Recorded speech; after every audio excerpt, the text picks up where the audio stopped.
Ola has taught us quite a lot if you've been here. Managing your expectation, emotional intelligence, how to control our emotions. Back in the day, if I'm doing this show, the way I will come for that freeze. Man of prestige. Ha! Now this guy win. Now you win. Now you win today. Now you win. I agree. Man of prestige. Now man you be.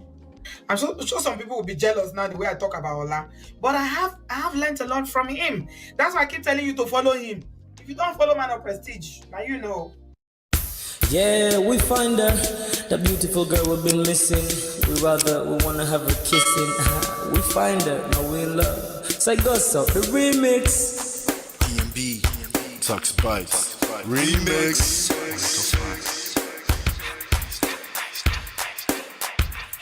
Now if I had to lose you like a bad phone connection, I'd change my game to get a better reception. Sit back, let's start this interaction. Don't fight the feelings, just a chain reaction. Your heart won't give you the wrong instructions. Like my GPS, yes, I got the right direction. We gotta merge together like a road intersection. Last stop is gonna be my love and affection. I ain't like the mother dudes, they wanna call you shorty, but I'ma call you a beautiful girl. I took your picture home, my mama saw it, she's a very, very beautiful girl. I wanna put you in my video, cause you're so beautiful. You're a beautiful girl. So when you hear us on your radio, turn up your stereo. It's beautiful girl. Gotta find a shorty. What's worth of a lady? It's nice, but maybe doesn't look like 40. It's taking a little time. I wasn't seeing no signs, any traces of my baby. Who's gonna be my baby? But I thought I'm gonna take my time. Within took a long fine eye. I saw a shorty passing by. She's got this very pretty smile. He was right at the bus station. I tried to make a conversation, holding her arms, feeling so tough. I felt the sensation. It's been a while that I've been trying to find a beautiful girl. Now I realize I found me a beautiful girl. She's a model, she's so fine. I just wanna take it by. Beautiful girl. Sparkling eyes are killing tight. I found me a beautiful girl. Body me LP, oh yeah, My wish came true when I saw you, girl. God must have blessed me with your beauty, girl. Looking so right from your head to your toe. Shaped like a cocoa bottle with a smile of a queen. My queen to be, you my destiny. Got a body of a goddess with your beauty. I'm impressed and I'm never in distress. Come on over and be mine. Been searching for a man and now all the cats keep looking to mine. With a sexy walk and a sexy talk. She must be from a planet called the sexy world. I know I ain't tripping, better yet I'm thinking put a ring on the finger. We look good together. Take your place in my heart with your beauty. I'ma say that I'll never turn away. Who would think I'm in love? Such the way she smiles at me just really makes me weak. The way she speaks to me just really make me go so weak. Keep staring in her eyebrows. All I kept on saying is wow. Your beauty shines and breeze at night. All I really want in my life. Oh yeah. It's been a while that I've been trying to find a beautiful girl. Fine brown eyes. I found me a beautiful girl. She's my model, she's so fine. I just wanna take it. Beautiful girl. Sparkling eyes, killing tight. I found me a beautiful girl. Yeah, beautiful girl. What beautiful girl, yeah. Beautiful girl. Damn. Money. You seen her? Hot Ice. Have you seen her? LP. Have you seen her? I'm gonna go over to Tux Bites. I know you've probably seen her. He has a lot of beautiful girls with him. Tux, it's DMB, baby. Look. Beautiful. I look for a while, but I can't seem to find a beautiful beautiful girl so I can make her mine. Time after time I've been searching for a while, but every girl I meet never seems worthwhile. What can I do? I pray to God for an answer. I feel pains in my heart like cancer, and when I find her, I'm gonna romance her. Lace several presents and gifts, call me Santa Claus. I make a heartbeat pause.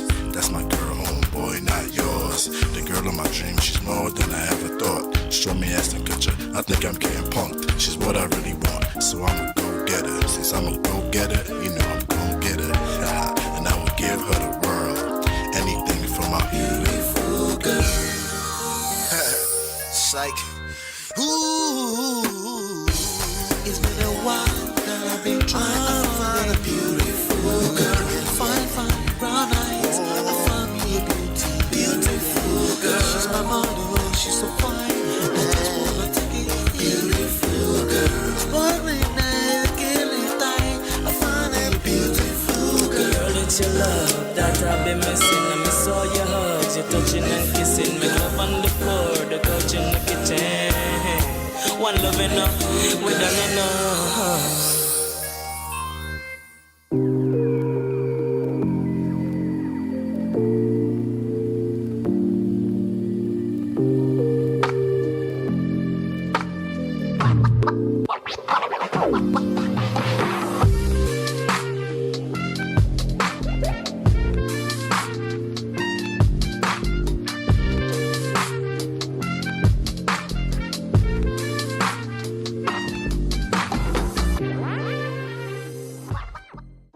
Ola has taught us quite a lot if you've been here. Managing your expectation, emotional intelligence, how to control our emotions. Back in the day, if I'm doing this show, the way I will come for that difference. Man of prestige. Ha! Now this guy win. Now you win. Now you win today. Now you win. I agree. Man of prestige. Now man you be. I'm sure some people will be jealous now the way I talk about Ola. But I have learned a lot from him. That's why I keep telling you to follow him. If you don't follow Man of Prestige, now you know.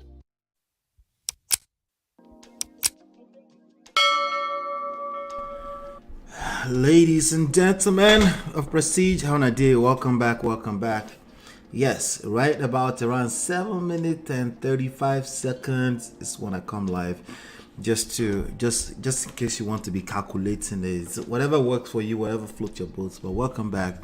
Today's Friday. Do me a favor, as you're coming in, either you're watching replay or you're here live with me, hit the like button, share, subscribe.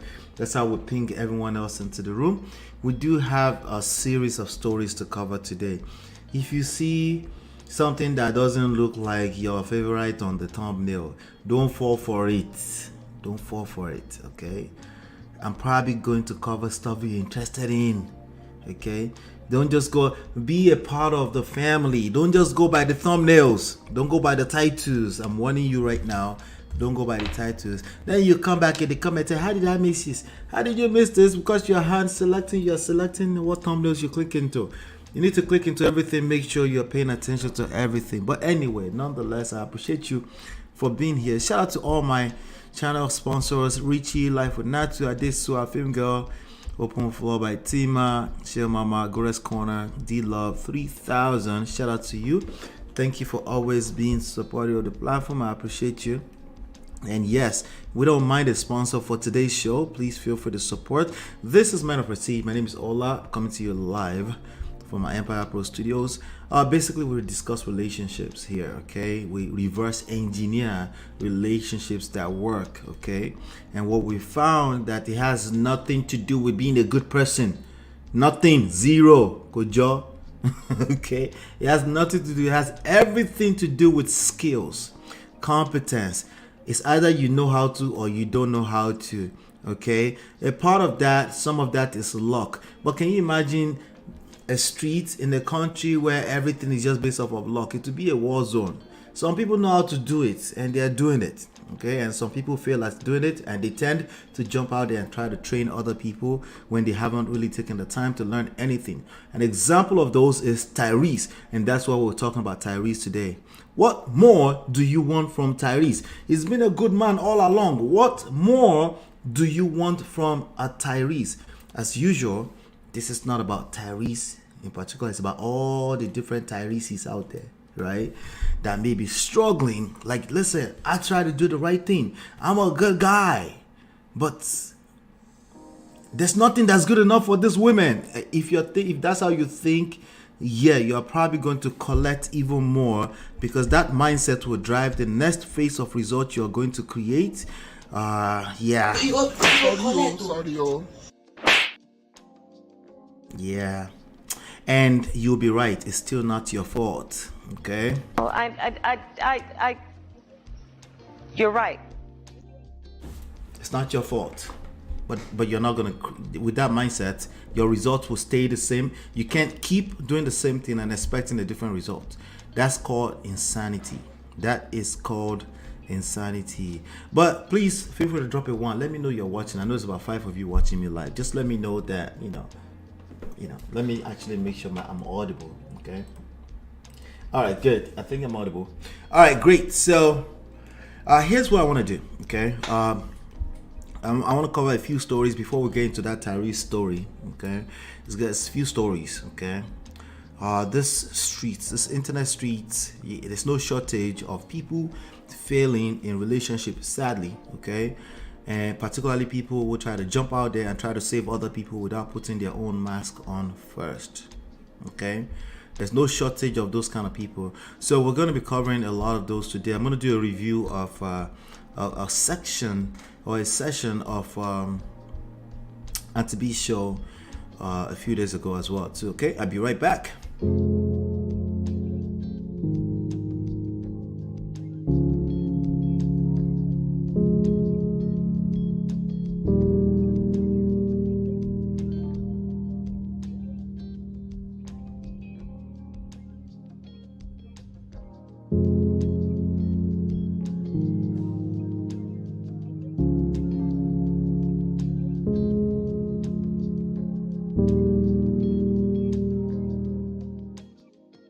All right, welcome back. So I got on this show a few days ago, emergency type of deal. I was listening in the background. Sometimes I do, sometimes I listen later, and but I try to catch any show that she does that has to do with marriage or relationship. I try to catch, particularly because she's family. Also, I've been a fan for the longest before we became family. So I just try to pay attention to what's going on up there.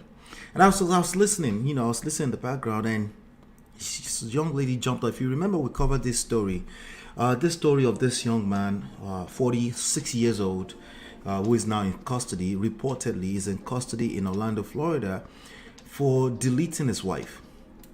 And we read some few days ago, we've done about 2 sessions on this already, and we've dropped a few videos about this, and even like a whole video on just the lessons, and it's amazing how people jump on live sessions to confirm what we already know. It's amazing, right? Not because they mean to, but because they don't know any better, because they are part of the problems in society when it comes to relationships. Okay, abusive, controlling, manipulative tactics will never work. It doesn't matter if you're telling somebody else's story. If you try to do that, people will catch you every single time. Oftentimes when people catch you, they don't even know that they caught you. They just know that something doesn't sit right. They just know that they don't believe you or something like that, right? And at some point, if you're talking about 10 people are saying the same thing about what you're saying, about 20 people are saying, maybe about 1,000 persons are saying, wait, your story is not adding up. It doesn't mean you're wrong, okay? It could simply mean your communication skills are terrible, right? Yeah, granted, right? It could also mean that they have their own bias, right? But my concern is that you actually want them to understand you. You're concerned. You actually care. No matter how much you tell yourself that you don't care, you care. You want them to hear you. So at the end of the day, the leverage is in their favor. So they get to believe or not believe you. So if you really want to speak of, you want to do shalaye, and there's no evidence and you don't want to get tired. Explain, because no evidence. then the leverage has fallen in their favor. So you better be good at communication skills, right? You better be good at critical thinking, right? And particularly emotional intelligence. You're not going to get away with yarning nonsense on the internet without any type of emotional intelligence. People will call you out all the time, okay? People call everybody else. That's number one. But especially you, that you don't have any emotional intelligence, back in what we're talking about. But I'm gonna play this video, this short clip from Auntie B's platform, and I'm gonna dissect it. This is a young lady jump on the platform to claim that she's not defending this man deleting his wife, but to effectively do exactly that. Are you confused or something? Right? You don't want to defend, but you know, I'm not mentioning name. I'm not going to give her, well, unless they mention the name, but this is on a public platform. Okay, I'm not going to mention the name personally. I'm just playing something from Auntie B's platform, right? But this voice, you chose to jump on a public platform and put yourself out there, so it is what it is. But I'm going to analyze what she said and then show you how people keep telling on themselves, okay, and why the things you need to pay attention to and why this relates to your relationships. This has everything to do with your relationships. All right, so I'm just gonna translate. Okay, so let's go ahead and do that. Let's see. Things in his own hands, right? Something to say to me in the comment section. Say it now to everyone. What were you saying? I'm not calling you out. What I'm just saying is people have no right saying things they do not know about. All right, so the first thing, right, okay, right. She said people have no right saying what they do not know about. First of all, this news is in the public space, okay, and people have every right, okay, and you that you're claiming they don't have rights, this is actually a privilege that you're able to jump on a platform, and how you use that privilege will determine the next sets of activity or events that will happen, right? People, in terms of they don't have any rights, it's not that they have rights. That point is irrelevant. It's on a public platform. It's public news. People will have opinions about what they see, and those opinions may not sit right with you, especially if you have your own existing bias, right? Especially if you already picked a side in a situation that's clearly you're picking the wrong side. Somebody lost their life. There's no way, shape or form that you're going to go about this that you can claim that they don't have any rights. It's just not relevant. Let's keep going. Hassan is so stupid to have taken things in his own hands. She said Hassan is the gentleman who just committed this atrocity, who just deleted his wife because the wife, apparently, allegedly, the wife has been disrespectful to him. The wife has not been fair to him. As a matter of fact, I just saw another message that said the wife and the children, they had not been fair to him. Is that possibly true? Yes, that's possibly true. Okay, but then his solution, sadly, has been to delete his wife. There's no coming back from that. There's no justification of that. I don't know how you're going to do it. I don't know what kind of crazy attempt is this. She said Hassan has done something stupid. She doesn't mean that. Okay, basically the picture she's going to paint, in addition to the original stuff that we read a few days ago, right? She's going to paint a picture to basically justify a person who has deleted another person, who has taken another person's life, right? This is like you're saying, I apologize, but that's what she's about to do. Because he had endured a lot. He did so stupid because he had endured a lot. Oh, by the way, this link all together with Tyree's story today. Okay, he was a good man. He did something so stupid, but he had endured a lot. Listen, it's already second statement. You're already giving yourself away, right? Now, Auntie B, shout out to Auntie B. She's giving you all ton of patience, right? Like, you know what? Maybe we're going to hear something that will make sense. She already knew that you're already not making any sense, right? Area, loud to how far? How you doing? All right. So let's keep going. Playing. Should have just left that marriage. Do you know him? Yes, very well. Do you know him? At least she admitted to that. Yes, very well. You know Hassan very well. Are you related to him? Leave that for that. Leave that for that. I'm not sure what that means. That sounds like Yoruba English, but Efinyela, I don't know. Is that Yoruba English or Hausa English? Area, Natu, tell me. Is that Hausa English, Abi? Which one is that? Which one is leave that for that? Listen, let's leave. But basically, she's saying that's not a plead the fifth. Okay, that's not a plead the fifth. That doesn't mean I plead the fifth. That doesn't mean I decline to comment. Right? How do they say it? Right? I won't. No comment. That's not no comment. No comment is polite. Okay. I decline to comment is polite, right? I plead the fifth is she said that Yoruba English. I plead the fifth is polite, right? Leave that for that. Is pregnant. It's like you, this disrespectful woman. I really want to come here and drag you because you are one of them. Okay, but let me try and hide my intentions. That's what she's doing. Okay, that's what she was doing. So anybody who said they weren't patient enough on that call that day, you don't know anything, because there was a first, second, third statement that she should have been tackled, potentially removed from the show. There was more than enough patience that she could work with if she had enough emotional intelligence, right? And she knew what the hell she was doing. She was properly prepared for that. She wasn't prepared, definitely. She was caught up in her emotions. Possibly that, yes, she's close to that family. But when you're close like that to that family, and in fact, you have a natural urge to pick that side, because some people are like that. I can't, listen, if that was your family member, there's a good chance you might pick that side too. But what you do in that situation is you shut up. You go and grieve. You go back home. You know that it's just a very unfortunate situation.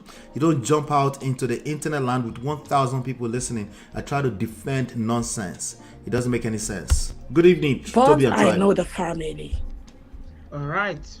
So people coming on this post to say what they do not know, people should fear God. She said people should fear God.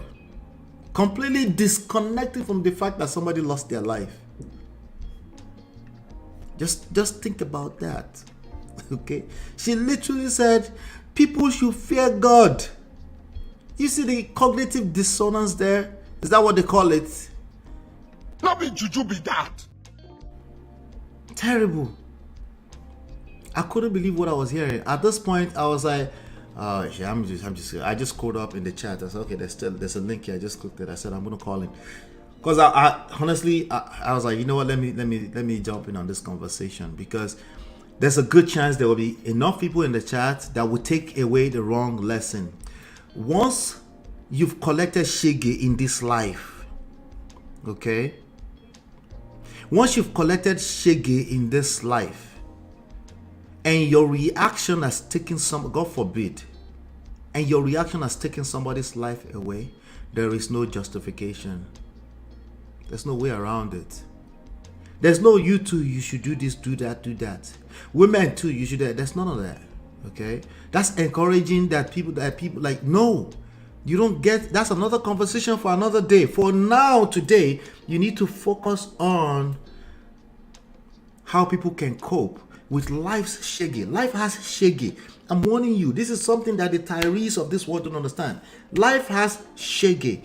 If there is no shege in this life, you won't build strength. It's called growing pain. That's where strength comes from. Strength does not fall out of the skies. You have to go through shege. What do I mean by shege? Challenges in life. You have to go through challenges in life. And a lot of those challenges, you won't be able to explain that. And there will be a urge to overreact. And it's easier said than done. Yes, I said it. I've always told you it's easier said than done. But you have that urge to overreact. Right? If you overreact to the extent that somebody's life is deleted, or to a certain extent, it doesn't have to be their life deleted, you might become by default not justified, unjustifiable. That's not life. This whole justice, fairness thing, I keep warning you about it. You're looking for fairness when this life is already as fair as they come. This is a dangerous world. Just in case you don't understand, particularly for the human experience. Human beings will stomp on their own hearts all the time. Hold on 1 second for me. Hold on.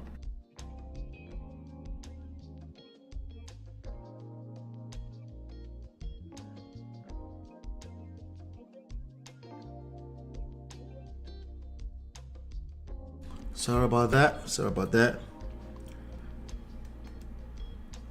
The human experience is a beautiful thing. But I'm letting you know that the reality is that you're going to collect shege sometimes. It's just what it is, right? But in the how you react to that is how you're going to build strength. Okay? And every action is a reaction at the end of the day. Don't let anybody tell you otherwise. Don't use the excuse that, well, I was reacting, so I get to act anyhow. That's not how that works. It doesn't work like that. Oh, let me move a little bit quicker because He is just so we have a lot to stupid cover. to have brought this upon himself. But Right. that man is a good man. But that man is a good man. How do you justify that? Oh my God. He is a man that wanted the best for his family. At least say he was a good man. At least put the was. At least. Right? You two fear God now. At least put he was a good man. Just as a form of respect to that person that lost their life. No matter what they did. As long as they didn't take another person's life. Because even people that take people's life, they have second chances. They go to jail. They put them in jail. They might be serving life without parole, right? But do you know how deep, how disconnected you have to be from empathy to be talking like that? Are you manikao? I was scared when I was hearing it. I was like, no way. I was like, no way. If a man had called into the show and said those things, I'd be like, that one don't collect. It's somebody to help him so he can go and sit down with a counselor somewhere so he can recuperate, right? But, ladies, this is how stupid gender war is, okay? For every bad behavior that a woman is committing out there, a man is enabling it directly, indirectly, consciously, unconsciously, subconsciously, and everything in between. For every man that's committing atrocities out there, right, that's showing a woman shege, there's a woman enabling it. There's a woman on both sides. There's a woman enabling it, there's a man enabling. So at the core of it, anything that remotely, I'm not saying, you don't have to admit that it's gender war. If you sound like it, if a few people have told you that you sound like this is about gender war for you, I'm talking about you. You don't have to admit to it. Okay? It's the most ignorant energy to engage. Okay? It's different when we say, who saw Jesus first on the day that he was resurrected? That's a different ball game entirely. We can do that for a small, nice game, engaging, fun game in church on Easter Day. But when you start getting to the point where we're talking about you have collected shege from a woman or you have collected shege from a man, there, slow down. Slow down. None of that nonsense will be justifiable if you take somebody else's life. And if you come and defend something stupid, you will still sound stupid. Okay. He brought them to America for a better life. He brought them to America. Shout out to him for doing that. For doing what he's supposed to do. For what he really wanted to do. I would hope so. You know you don't have to take anybody to America, right? Ever. It's not required. But once you do it, you need to identify why you did it for yourself. What are you getting as an individual from taking somebody to America? You need to identify that, put that on the wall somewhere so you can remember all the time. So that you don't come back and use it to justify nonsense. Sarah got to America and started making money, leaving the man behind. How? What do you... Leaving the man behind. Started making money, leaving the man behind. That is not Yoruba accent. I don't know what you're talking about. Not to. That's not like somebody speaking middle belt, something like that. I don't know what you're talking about. He said, "Na Yoruba English be that one." What part of Yoruba land is that? Ogbomoso or something? Because that English, that accent is giving. I don't want to drag the auntie, honestly, but damn, man. Let's talk about the mindset.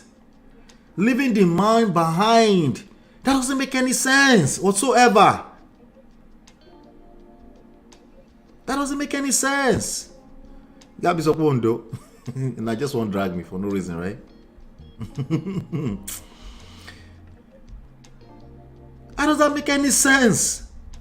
Leaving the man behind? How? What does that mean if you can't tell us completely with evidence? How? What does that even mean? What did she do? Was that yesterday or 2 days ago? That was yesterday, right? We go explain because no evidence.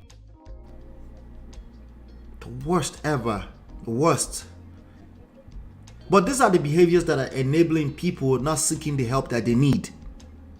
Shout out to you, Chinye. Shout out to you, Tima. Good to see you all. Good to see you all. I mean, leaving the man behind. Hello, we're having a conversation. She was getting aggravated. She couldn't even hear. Hello, Tokwe, hold on now. We're having a conversation, my darling sister. Nibo, okay? Ogbo. We're having a conversation, so let me just come in occasionally. You say she made money and left him behind. What do you mean? Okay, somebody that I'm a woman as well. Do you don't think we could tell? Well, let's not assume too much. But she said I'm a woman as well because she's about to manipulate. If it was so authentic, what you're about to say, it wouldn't matter if it's a man or a woman. It wouldn't matter. But you're saying I'm a woman as well to gain some leg ways on something that we already know from the second statement is about to be a stupid submission. I know. If a man brings you from Nigeria, yes, and this is a man that's taking care of you from the moment he married you up till you got to America and started making money for yourself. There is a level of understanding and respect that both of you still deserve to give to one another. Absolutely. Regardless of whether you became the breadwinner, which he was not leaving you to do or not, you should not forget the back. She's talking in general. She wants to talk to women. She wants to jar all of una warning. That's what she was trying to do. And it's a useless advice. And here's why it's a useless advice. Okay? The human experience is very unique to every individual. There are principles that we can all use that guide all of us. I'm sharing one of them with you right now. One of them is that the human experience is very unique to each individual. After you learn something at a knowledge level, like common sense, whatever level you want to call it, science, psychology, when it's time for application, you have to pay attention to the people you're talking to. You have to learn how to read the room. That's part of the principles, right? You should ask yourself, first of all, what is it that this 1,300 people, what is it that they missed about a story I'm previewed to? Let me find a way I can add value to the conversation. Don't be stupid and jump on the platform and be generalizing and oversimplifying it. That is just stupid. Well, okay, not stupid. A lot of people are doing it these days. Okay, let me calm down. Not stupid. Okay, not stupid. But it's not wise. Okay? You're disconnected from wisdom at a very high level if that's what you do. Okay? If you buy a Range Rover for your husband, if you buy a Range Rover, you buy what you may call it.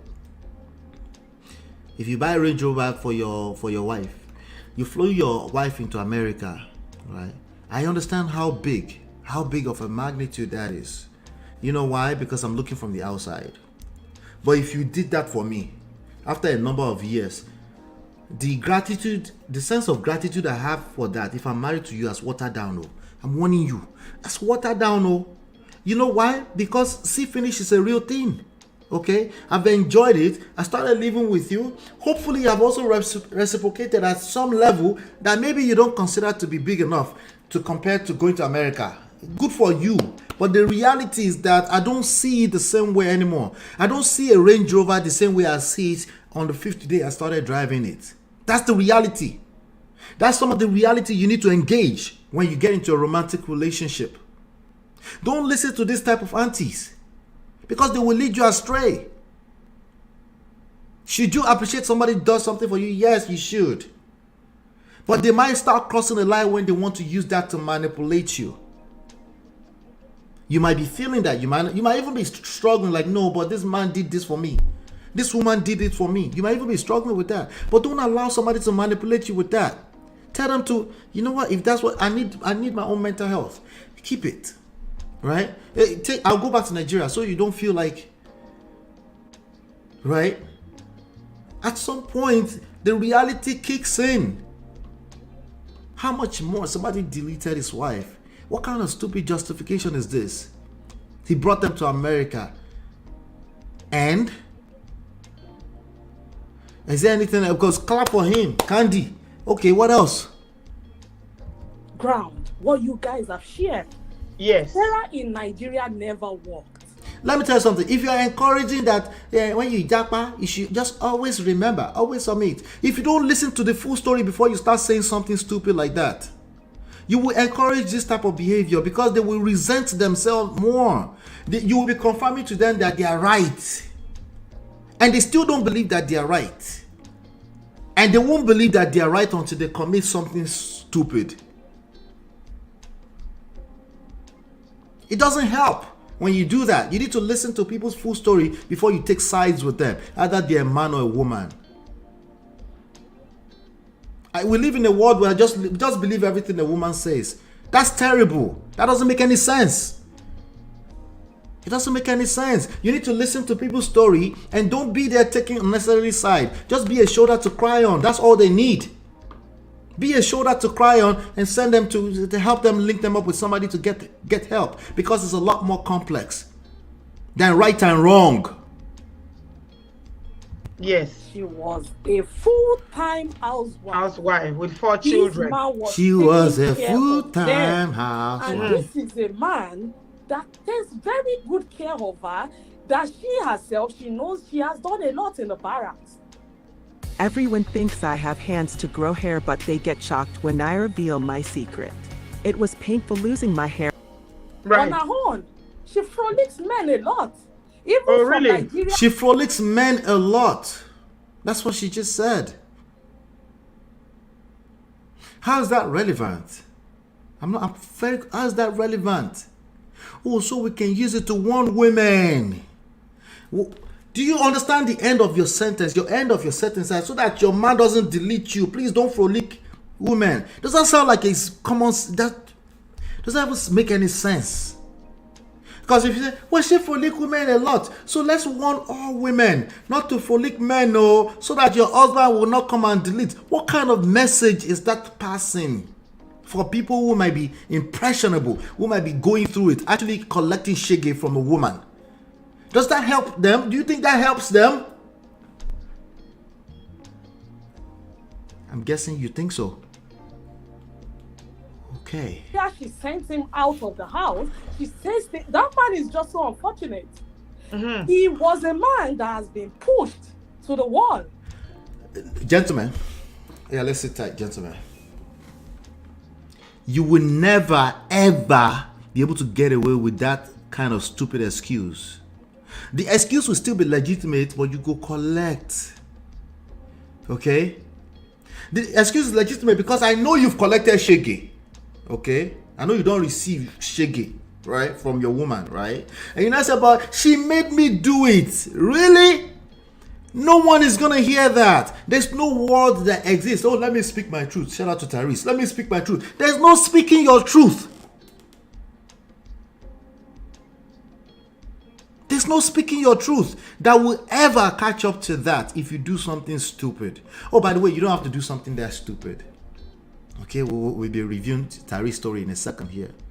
All you have to do is just be mad. Just be manipulative long enough, controlling long enough. One day you just wake up. You just start running around town, talking about, I don't know what I did. There was nothing wrong with the marriage, but she left. That's precisely what's going to happen. And that's the best case scenario, just so you know. Because this guy is in the worst case scenario right now. Okay? Yes, your wife dumping you for another man is the best case scenario. Just in case you can't get it through your head.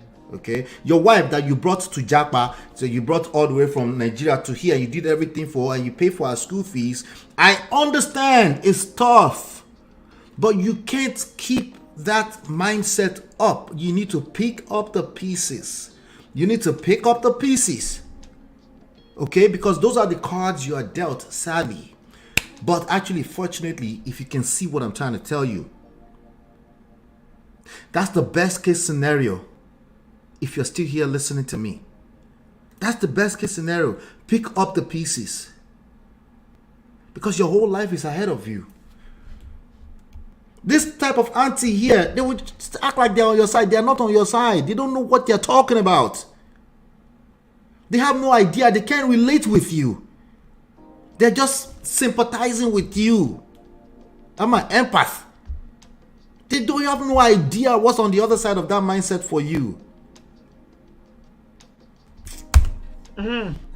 He wanted to commit suicide. He has mentioned Lord. committing. Oh God, let me skip through that. In it or on live. So you are no, saying that. Sorry about that. Are you saying that they were having problems in Nigeria before Sarah even came to the? She won't admit that. Yes. Oh, she mistakenly admitted that, by the way.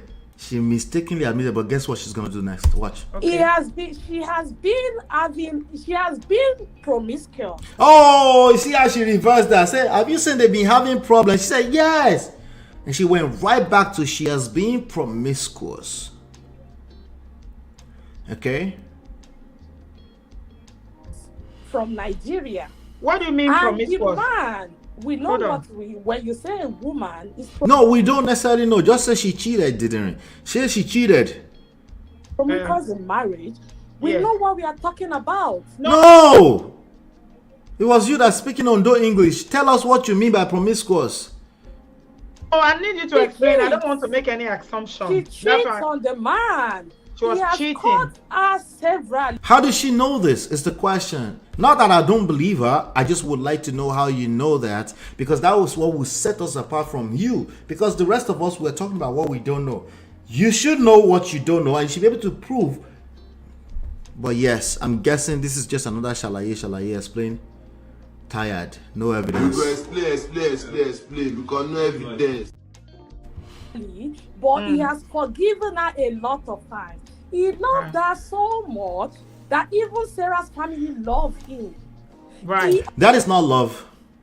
Okay? Don't let anybody ever deceive you. That's not love. Maybe in love, toxic in love, maybe obsession, right? Maybe fatal affair, maybe fatal obsession. That's not love. The result, it's not love. How can you form your mouth to say he loved her so much? How can you do that? Has forfeited his family because of Sarah. Right. So he forfeited his family. Yes, his family members have already warned him about all of these things.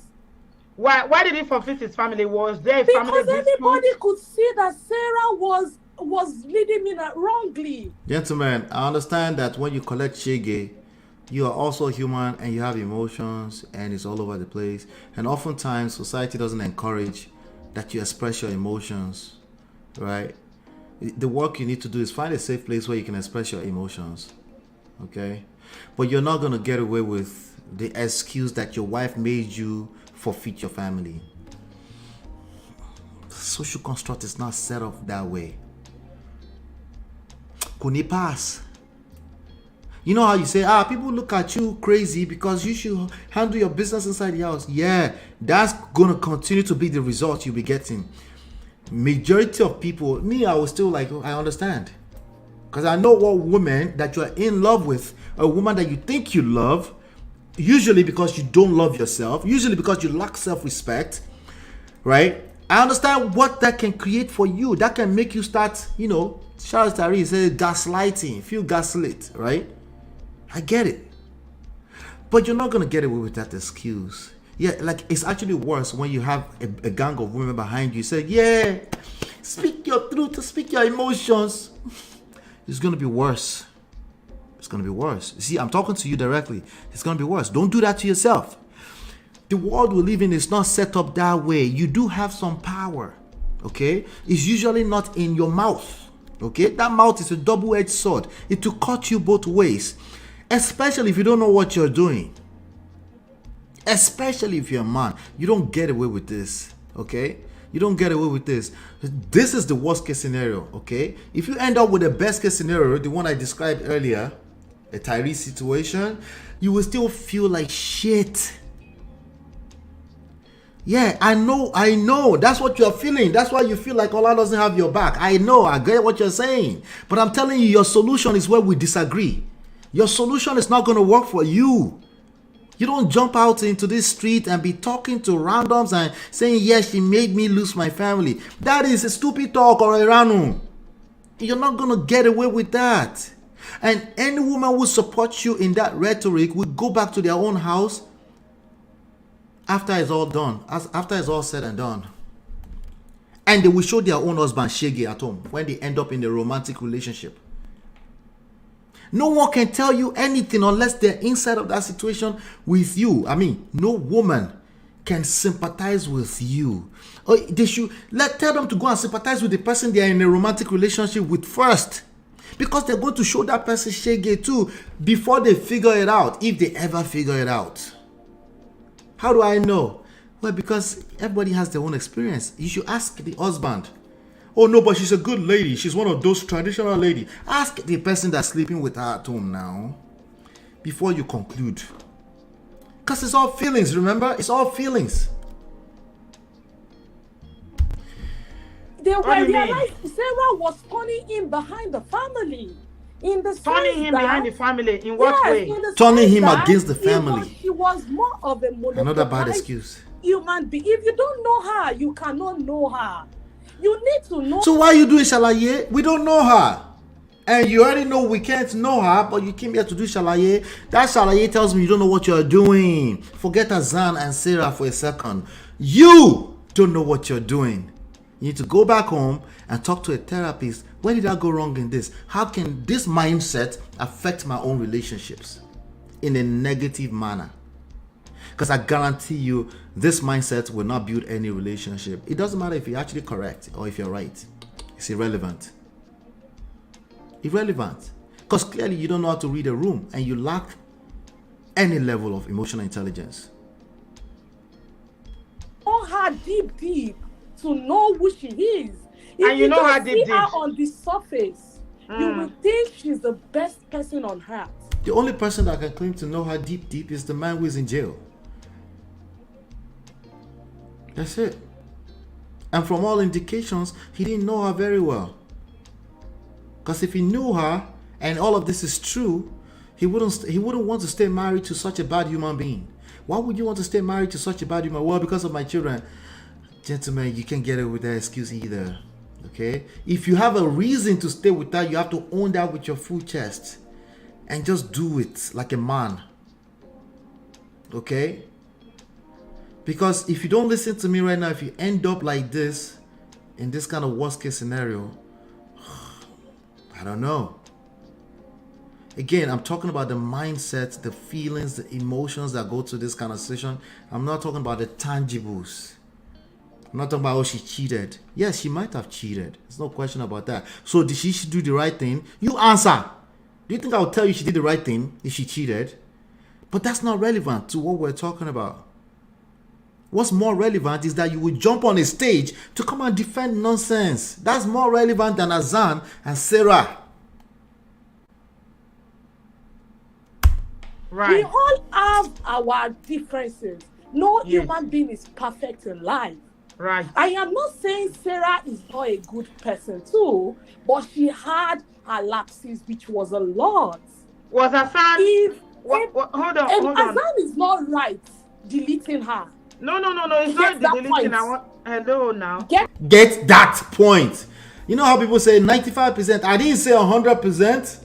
I said most. You are still generalizing. We can read through you. We know what you're trying to say. We're human beings. We're spiritual. We have incredible radar for bullshit. Just in case you don't know. All of us. We might not be able to put our fingers on it. You might say it's just most. I didn't mean all. We can tell when you're generalizing.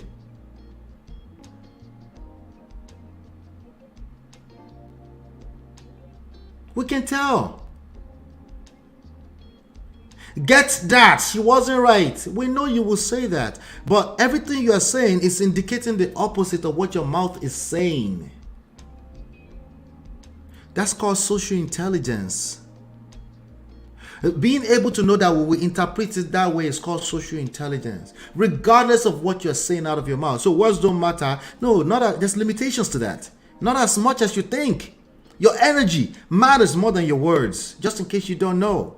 People are reading more how they feel around you, more than what you're saying. And yes, they could be wrong, but what they read, it takes the crown. That's just reality of life. That's why you need social intelligence. It's in addition to all the different levels of intelligence you read inside a book. It's not good enough to know right from wrong. That's what I'm trying to tell you. That's not good enough. It's not good enough to have common sense. Common sense is a terrible guide to relationships and life. That's why everyone is confused all over the place. At that point first to start with. Nobody is supporting what Hassan did. Calm down. They tell your face that you're not supporting what he did. Because your face or your words or your vibe, your energy is disconnected from that. I guess the words they say, oh, but she said, oh, but you didn't listen to her, but she said. We listened to her clearly. What are you talking about? She came on that stage to defend what is not defendable. Gentlemen, the reality is the reality. When you're faced with it, okay, considering, okay, that you've paid attention to the emotional aspect of things as well, because a lot of you would disconnect from the emotional energy at play and you say, no, but I'm being logical. No, you are the worst logic ever. If you're discounting emotions, it's the worst. Relax, okay? I know the emotions are high. You are related or friendly with him, so I understand. I'm so sorry. Let me start by, empathy, okay? I'm really, really sorry this happened, okay? She doesn't care. You know why she doesn't care? Boost your revenue and drive. Because her energy is disconnected from the words, just as much as we are disconnected from her words, but her energy. We're human beings. Or their family or friends. It's a very, very, very sad situation. You know why? Apart from the family that you are saying that, he's alienated from his family because of Sarah, there are 5 children involved. Yeah. And they may or may not be listening to this, or they may catch this later. So let us be guided. I just want to give my She doesn't care about being guided already, because she doesn't care about that guy either. She doesn't care about him. We already know she doesn't care about Sarah, but she doesn't care about Hassan. She's caught up in her own emotions because somehow she's getting some kind of emotional fulfillment from this behavior, this terrible, terrible behavior. And I don't know what it is because we don't know her. She might be related to them, but she doesn't care about him. She might be empathizing, actually. Maybe she has a son that has collected shege from a woman somewhere. Maybe. But she doesn't care about him. That's the cap in all of this. To jump and say, I care. You guys should fear God. No, you don't care. You don't care. Because I know you are speaking from a place of pain. All right? But you are saying things about their marriage from Nigeria. Were you involved in their marriage from Nigeria? I am telling you that I know this family very well. Nigeria, US, I know. So the only reason why I came up to this call to Paul is because I'm hearing people say things they do not know. Right. Sarah was not even working from any shop. She works from home. She had always worked from home. So where are they going to shop and all those stories from? Maybe that's one information she gave us that we weren't previewed for, right? We didn't know that she worked from home. But the issue is that that's not exactly relevant.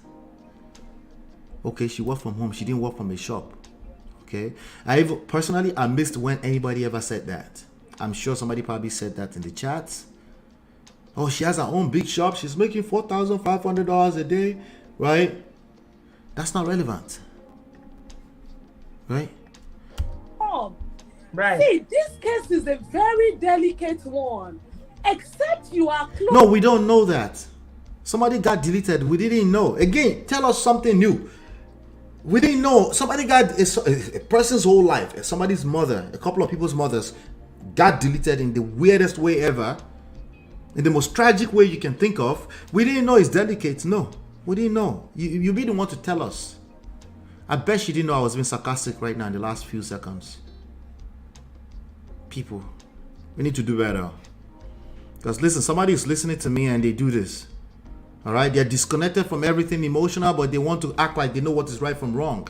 They don't want to do the work because it doesn't come. It's not easy. Yes, it's not easy. Just like anything in life, that's worthwhile, it's not easy.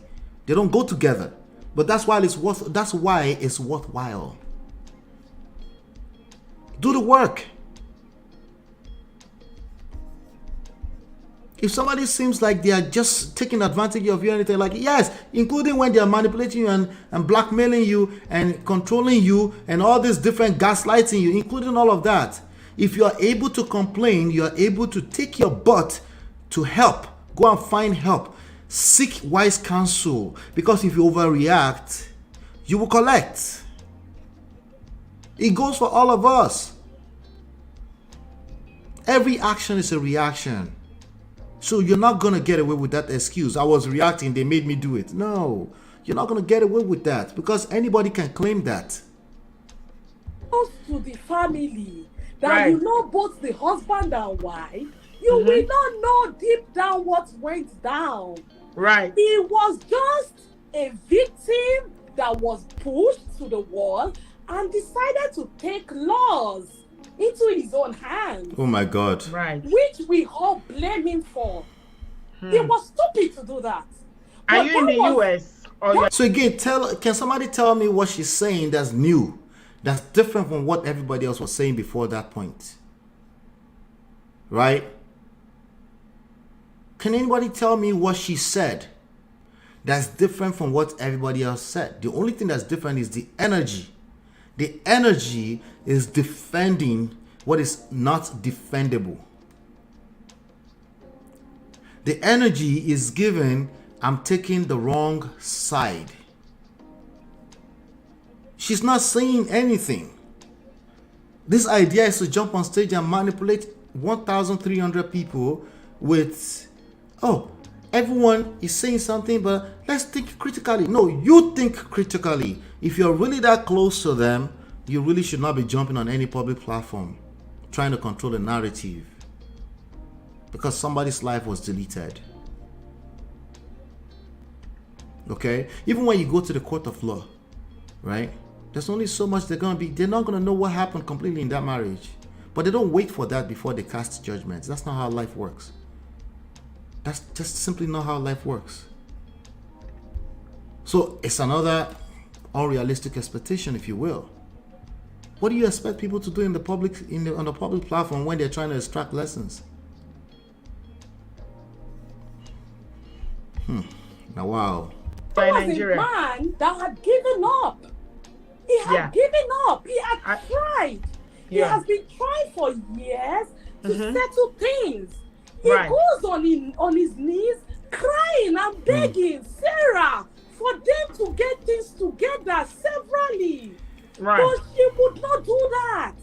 Severally, he even talks to Sarah about how she has turned the kids to something else. I hope so too, Tima. Somebody that took a child and did BBL, but for a child of 22-year-old. How is that relevant to somebody's life deleted? Is this the point where I'm supposed to be like, ha! BBL for 22 years old. Is this the point where I'm supposed to do that? If I did that, that'd be fake. I don't feel it. I'm like, wait, BBL. Okay, good. BBL. Blessing CEO. Okay, all right, good. Wait. Let's get back to the part where somebody's life was deleted. What are you talking about?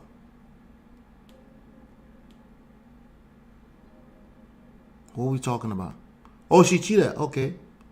Oh, that's bad. cheaters are bad people, bad behavior. Yeah? But, Betty, what are we talking about? Somebody's life just got deleted. The man tried everything to make sure that they have a good family. That the fact that they left Nigeria does not mean that they should come to America And be Americanized. $dollar. Yeah. What happened in that family is a pure case of dollar taking over. Making the switch to Shopify It's a means dollar designing an taking online over. store that Again. expresses your brand your way. If you don't, Again, she didn't tell us anything new because somebody else called in earlier in the show and said it's all about finances, particularly from the standpoint that he was jealous. Nobody knew if he was jealous. It was a question. It looks like jealousy. If you're saying she's making more money and you're saying you can't control her and you end up deleting her, the whole world is going to conclude that you're jealous. Right? It doesn't mean they're right. But you should expect that the whole world is going to say that. That's why you should get your shit together and don't end up doing something stupid because you feel some type of way. We all feel it a way. We all feel some type of way. Sometimes we don't know why we feel some type of way. Sometimes I'm a little jealous. I don't know why I'm jealous. And I check myself like that's jealousy. Just admire what they have and see if you can work towards it. Or admire it and ask them to teach you how to if you can, right? But we all feel a way sometimes. That's just how emotions work. But you're going to do something stupid? Well, everything before then, if you're saying you're feeling that, people will take it as mental health, right? They will say, hey, let's seek help. Let's find therapy, right? After that, there's no guarantee. The best they can do is maybe, you know, instead of injection, they might put you in life without parole. There's no, listen, as a black man in America, there's no, I'm not sure. Does that exist where they will say, oh, because of mental condition, this person will not serve the rest of their life behind bars? I'm not sure. You guys who are legal people might know better. It depends on what state. I know that for sure. know them, I would plead with you to not say what you do not know. It is deeper. Hassan is a responsible. It's not that deep. No, it's not that deep. Somebody's life got deleted. Okay, you're trying to make it deeper by bringing BBL in, by bringing that she's just a terrible human being in, which is possible. We don't know is what we're saying. What we know today is that this man deleted his wife. That's the fact, according to all types of news channels on the internet. Simple man. Okay. If you know anybody that knows the family, I'm not talking about people that knows just Hassan. I'm not talking about people that knows only Sarah. Right. I'm talking about people that knows both of them very well. Did she deserve what she got? Do you think she deserved what she got? That is left. That is why I said Hassan. She should have said no. Brother Kidola, I see you, brother. Brother Kidola, tell me why this young lady did not say no after that question. I'm going to rewind that question and play it for you again. Okay? Because you're telling me something here too. Your words are different from what you're trying to tell me, as usual. We all do it. It's not just you. We all do it. We all get caught up in our emotions based off of our biases, right? It's just that some of us say, you know what? There must be more beyond what I feel. So I don't disconnect from my own destiny. Let me pay attention. Let me calm down, look at myself in the mirror and say, hey, I feel some type of way, but let me seek help. Some of us do that. Majority of us, we don't do that. What we do is we make a conclusion. Okay, we make a conclusion off of our feelings, and that's terrible strategy always. Because if your job did that, you wouldn't have a job. If they make conclusions off of how they feel, you wouldn't have a job. You wouldn't have the bridges. You wouldn't have all this different civilization that we enjoy today. So forget love in the family for a second, right? Let's just talk about all the different things we enjoy. The internet. There's a kid right now sitting behind the computer coding. That code will most likely will never come to fruition. He will waste about 3, 4, 5 years of his life. But some of them will make it and we will enjoy it as a live stream like this, right? Okay. But that one that didn't make it, he's having a hard time accepting defeat. It's going to be like, it's all a lie. They use Illuminati. It's Illuminati that they use to win. Somebody helped him. That's what they will keep saying, right? And some will be like, you know, there's something I don't know. Let me go and learn from the other ones that know, right? And then some of them will still make it. But they will now tell you all the stories of when they used to fail too, right? That's life, right? So you tell me, why is it that this young lady, okay, let's bring it down to common sense. I think common sense is a terrible guide to life, period, personally. Tell me why this young woman will not answer that question and say, no, I'm going to play the question again. You know anybody that knows the family. I'm not talking about people that knows just Hassan. I'm not talking about people that knows only Sarah. Right. I'm talking about people that knows both of them very well. Did she deserve what she got? Do you think she deserved what she got? That is why I said Hassan made a terrible mistake. But everybody that... Do you understand that if you don't give a no and you give a shalaye with no evidence and then you add a but after it? We go explain because no evidence. Do you understand you will keep saying Nigerian marriages have no love, it's all fake? And I wouldn't be surprised every time you repeat it. Because that sentence itself is another explain, no evidence. Right? You go tire. Because the reality is obviously saying something different. The reality is saying something different. But shout out to you, Barakidola. I see you. I haven't seen you in a while. Good to see you. She's the one who needs to fear God. Knows them and knows the origin. I didn't plan for this today. How this man has fought and tried to get things done, get the family together, would pity Hassan even being in that jail. Is it not better to be apart if marriage doesn't work? Exactly why Sarah wanted to end the marriage. Is it not better for him to just, you know, to end the marriage than taking somebody's life? And to be, he's trying to help her. He's trying to help her. Right? All she needed to do is take the bait. You're right. It's just a sad situation. Listen, I know them. I can't tell too much about how I know them. But it's just a very, very sad situation. I knew him. He was such a good man. It's just a life wasted. Do you think she'll be attacked the same way? She said that. If she took that small help, she gave her a leeway, like just enter. Right? By this time, I'd been listening for about 5 minutes already. Okay? I had been listening. But I was like, she's going to take it. She's going to take it. Like, let me just stay behind the scenes. Let me... Because emotions is not your mate. Emotions will make you conclude into principles that will destroy yourself. Because coconut head, you're not going to want to listen. Because you're caught up in your emotions. Yes, even when it's not your matter. Like I said, she doesn't care about Hassan. She does not. She does not. She thinks she does. But the issue here is more so lack of emotional intelligence. Okay? That's the issue here. It's lack of critical thinking. Even forget emotional intelligence. Just level of, let me think about this thing a second time. That's all this is. Let me rethink this over again. Like maybe I shouldn't be, I know it's sad. Even if it's your exact sibling, you could be like, no, but I don't believe that's her exact. I don't believe she's close like that. I think she's second hand close. She knows of it, but she can relate personally to a similar story of Japa marriages breaking apart and they don't want to listen. It's coconut head. It's the other person's fault. And I keep saying, yes, it could be their fault. It doesn't mean that you're going to create a better result next time around. Because that mindset will make you continue to collect woto. Because faults are not relevant. If you make it relevant, you push them further away from you. You push not even just them, other people around you, you push them further away from you because they're like, this auntie done the juice shalaye again. No evidence. Yes, that's why I said he was a fool. Everybody have advised him. Close family relatives have advised him to leave that marriage.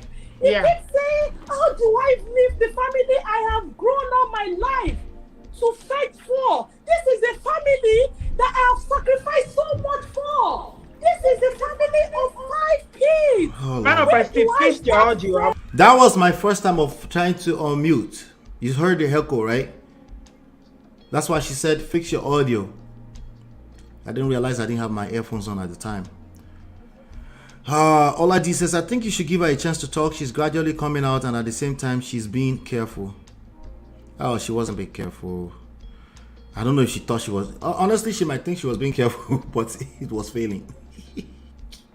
I don't know how that worked out for her, because it didn't work out. Auntie B did give her opportunity to talk, but she was just saying, yeah, it was obvious what she was saying. She was taking sides with a murderer.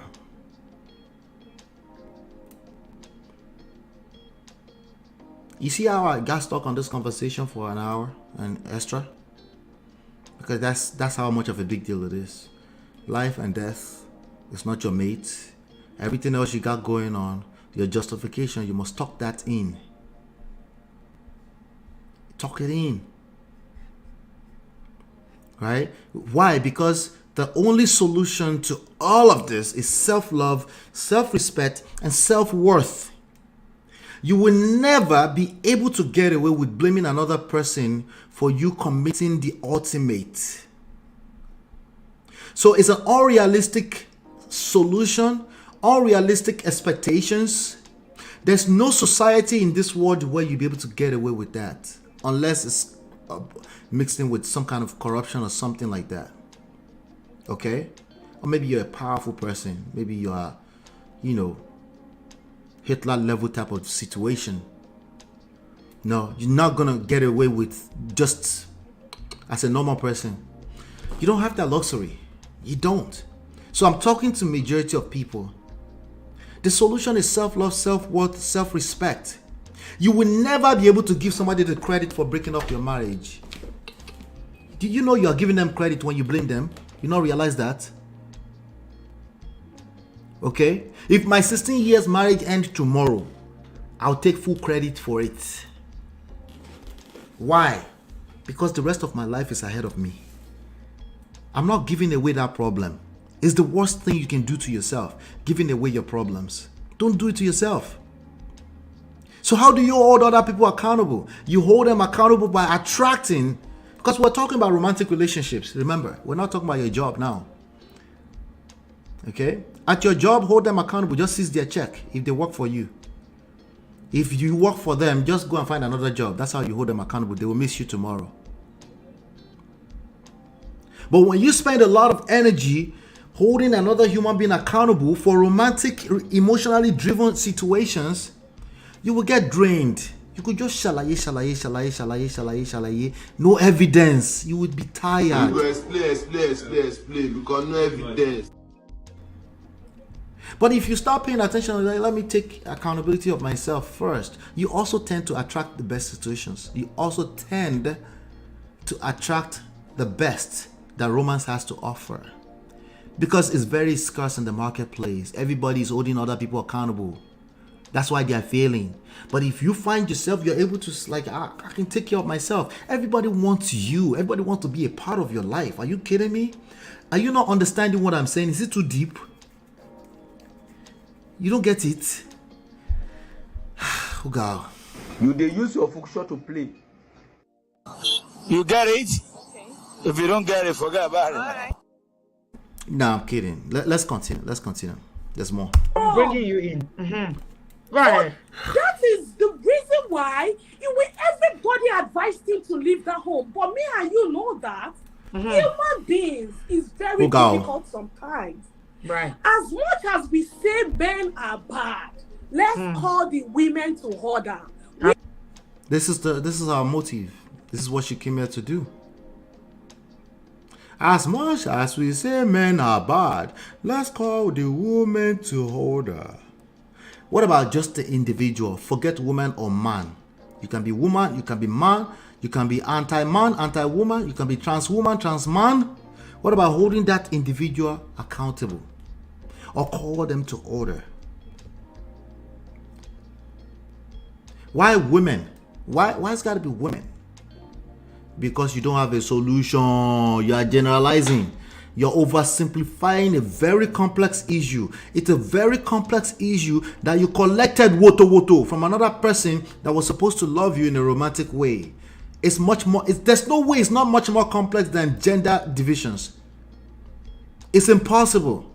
Not to say that 22 years old is a married woman, by the way. Can you imagine? Yeah. It's another mindset issue. It's another mindset shift that we all need. Some people, it doesn't matter if you're 52 years old. They literally come to you and tell you things like, oh, so you can't control your child just because they are older. You can control. You follow them around everywhere they go. When they go to Colombia, go and inject their butts. Again, how is that relevant to your own wife? Keep in mind, I'm not talking about Hassan. Okay? It's a very sad situation that happened to Hassan. I have a level of that's just bad. He threw his life away for him.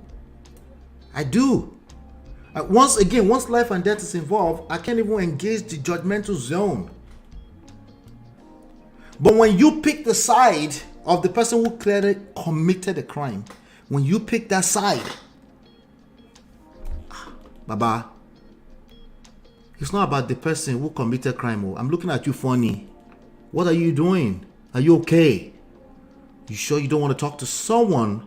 Because just like he's not going to get away with this, you're not going to get away with it if you don't address what will make you, a normal person, think that it's okay to take a side right now in this situation.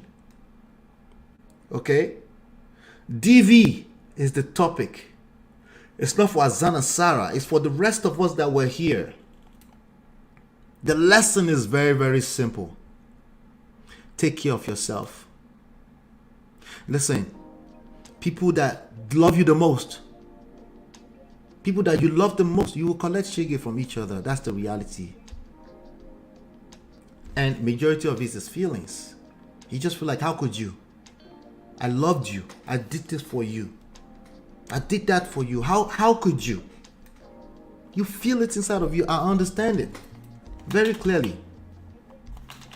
How could you? You'll be hurt. Any collaborative effort between two human beings will create friction. It's either you know how to get through that conflict, crisis, or you don't. It's as simple as that. If you're not lucky enough, you're caught up in your emotions, it gets worse. And then you come to the internet and say there's no love. There is love. People, the fact that you carry with somebody, they have babies for you and you made them a wife, tells me that there was love. And the rest of it that's lacking is how to sustain it. It's a skill set. Okay? It's a skill set. So what about all those people that did everything and they didn't work out for them? Let me ask you a question. What about all the people that went through school and got a license and were driving and they still had accidents on the road? Does that mean we get to exonerate everybody from getting license? Since it doesn't matter, you don't need to take license test anymore, driver license test. You see how disrespectful we are to marriage and romantic relationship? The one thing that drives everybody's sense of being. So everybody just do whatever they want since a few people don't know how to figure it out and they happen to be the loudest on the internet. Is that how we should do it now? Mumbere new, I ask. Could make sense now. Go right now. What's going on, brother Ben? I see you, brother. Good to see you. He's doing the shalaye to make him appear less of a villain. Yeah, she thinks she's doing less of a villain, but she's literally saying he's the victim. That's exactly what everyone was reading. And they're not wrong for reading it that way. They can't hear your logic because they can feel your heart, like you're on the wrong side of history. And there's nothing that matters outside of feelings. I keep telling you, no one cares about anything outside of their feelings. It doesn't matter if you're correct on paper. Women need to do better in America or anywhere overseas that they find themselves. This auntie is calling from Nigeria. Our women are becoming something else. Don't let dollar making money. Don't let it turn you against your husband. Don't let it turn you against hit that like button, I beg. Turn up on the like button. I only have 11. Turn up on the like button. Let me come in. Hello, Tokwe. Let me come in, please, my darling. Thank you very much. Let me give Auntie B a proper credit. I appreciate you calling us. So you were saying that dollar was the main thing that was the problem in this marriage. because Hassan was a provider. He took care of his family. He did everything while they were in Nigeria until Sarah came. Can you give us examples of why you think dollar was the problem? Because Sarah was making too much money. What For where? No when evidence. Hassan came to America? You go explain, because no evidence. Yes. He left everything in Nigeria. Was he a soldier? Sorry, let me just Hassan ask. was a soldier, and he was a big man that was loved by. She's literally putting me in a position where I am about to say and I don't want to say that. I think that is a big deal if you bring your spouse to America. I honestly, ultimately, at the end of the day, think that's a big deal and should be appreciated, because there's about another additional over 175 million people that may never have that opportunity, right? So I think that's a big deal, right? But everything she's saying is putting me in a position where I want to say, yeah, like, why are you bring, like, I don't want to fall in the category of not appreciating whatever he did in the past, not knowing the full story, right? But she's the kind of people like Amuni Shiso. How do you say that in English? Somebody help me. Like Amuni Shiso.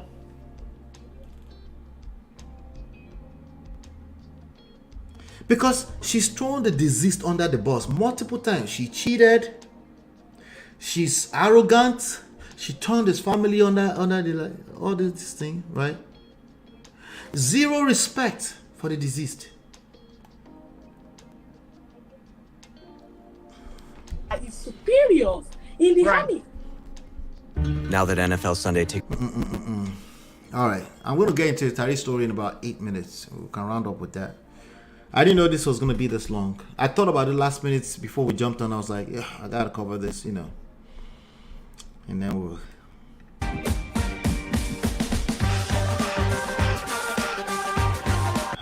Right. So he was an army man. Of that, he was richer than an average average soldier in Nigeria. He was making very good money. She keeps saying money, women about money, but she's all the rest. Majority of our conversation is about money, right? Value follows money, follows value, not the other way around.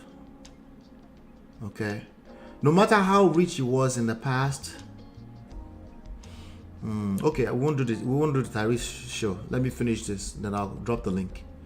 We're gonna leave the Tyrese show for tomorrow.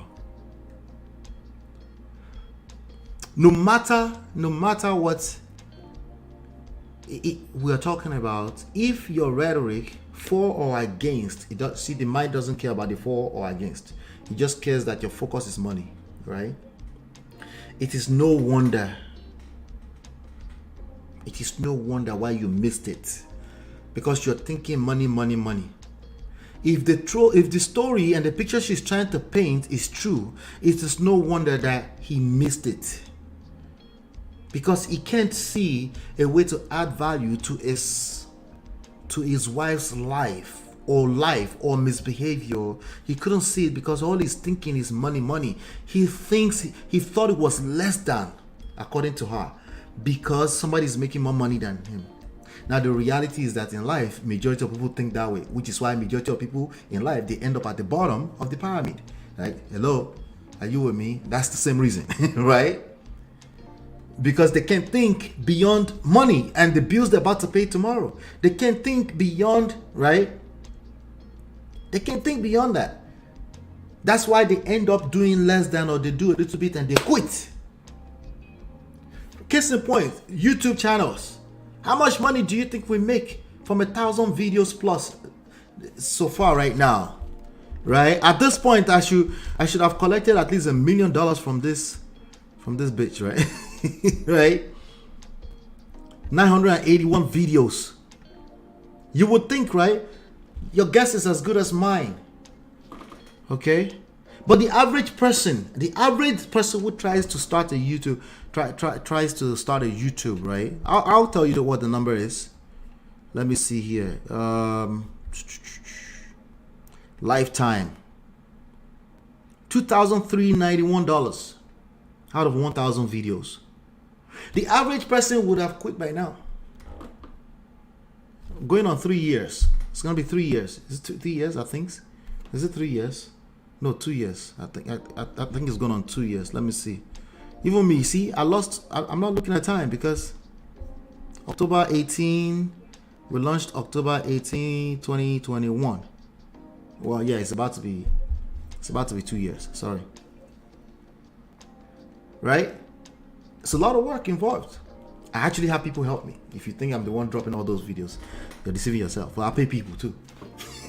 Right?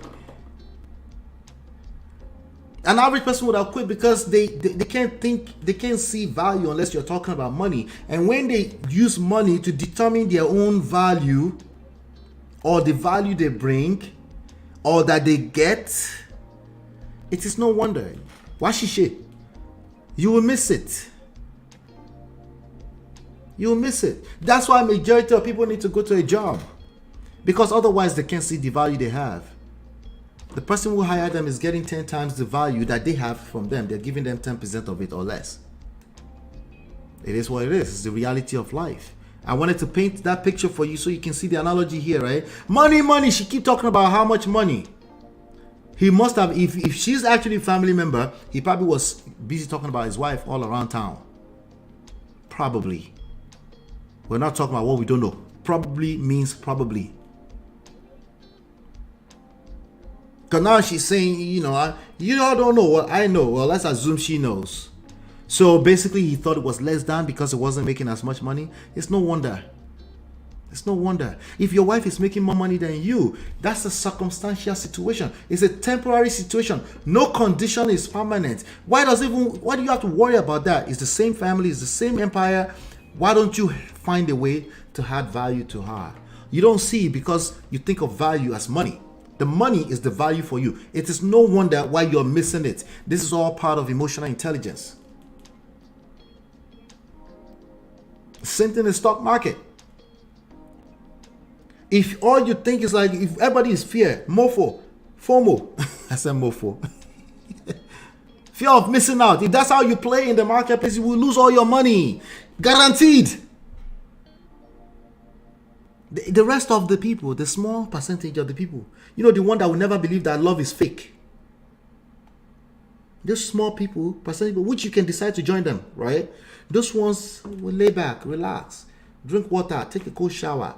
There's something I'm missing here. It doesn't mean I am at fault. It has nothing to do with fault. There's something I'm missing here. Let me learn. Let me pay closer attention. Maybe I can add value to another person's life. Right? You pay attention to that. It goes a long way. Right? Because of that level of patience, they can't beat you at this game. They will all complain, oh my shalayekuni. They can't beat you at this game. Who is them? Who is they? Well, you fight not the flesh now, but they're enemies all the time, using to use you to destroy yourself. I want you to pay attention to that. They're enemies all the time, all around you. Energy. Looking to use you to destroy yourself. Right. And when he came to America, he left everything behind in Nigeria just to be with the family. This is a man that when he was in Nigeria, the kids were calling from America. We need this. Daddy, we want to take ice cream. We want to take this. He will send money to them. Right away to take it. This is a man that every month he was sending money for everything they needed.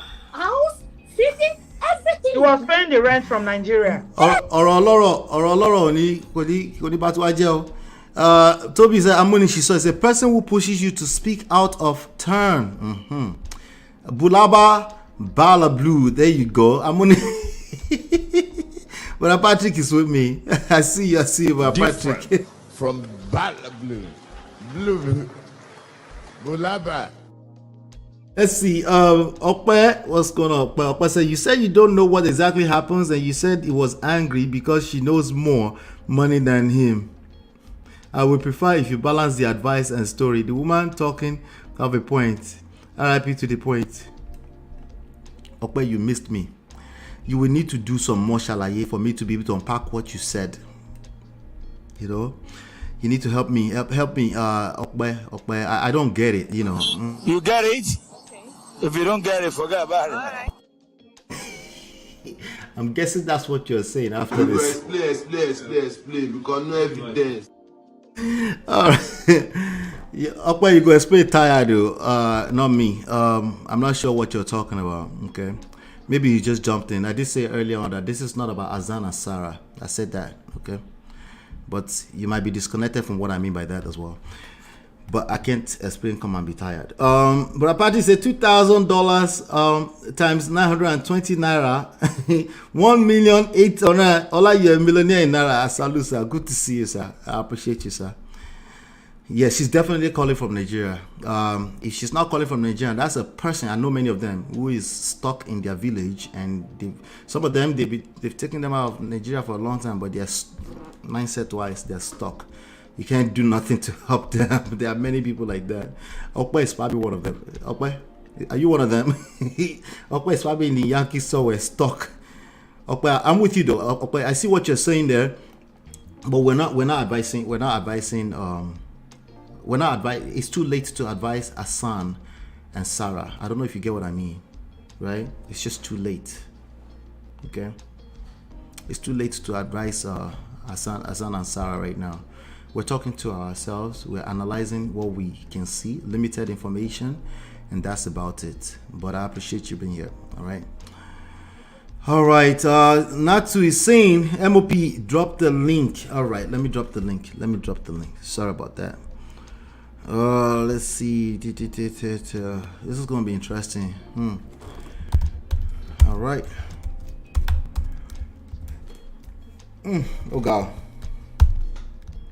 Nisha la tired though. Wala. Yes. Wow. It was paying the rent. He was really doing well. What was his rank in the military, if you don't mind me asking, Tokwe? I don't need to tell you about his rank in the I need to know the rank, because you said he was paying everything from Nigeria. Like I said, remember I told you something. I said he was loved by his superiors. Yes. And with the virtue of that, he was able to mix with a lot of big. Yeah, but what was his rank in the military? Forget about his rank. No, the rank is important because that's his source of earning. I need to determine. You don't need to confirm the source of his earning because it is not the point here. The point is no. Come on now. Family. Come on, Tokwe. I've been very, very fair. I listened to you. You've been talking. I allowed you to talk. We are trying to establish facts. And you say you know because you've been in it from the beginning from Nigeria. You made allegations that Sarah was cheating even when they were in Nigeria. And bear in mind that the children might see this, okay? But I've allowed you to talk. So please, when I ask you and you said we shouldn't talk about what we don't know. Yes. Tell me what his rank was in the military in Nigeria, please.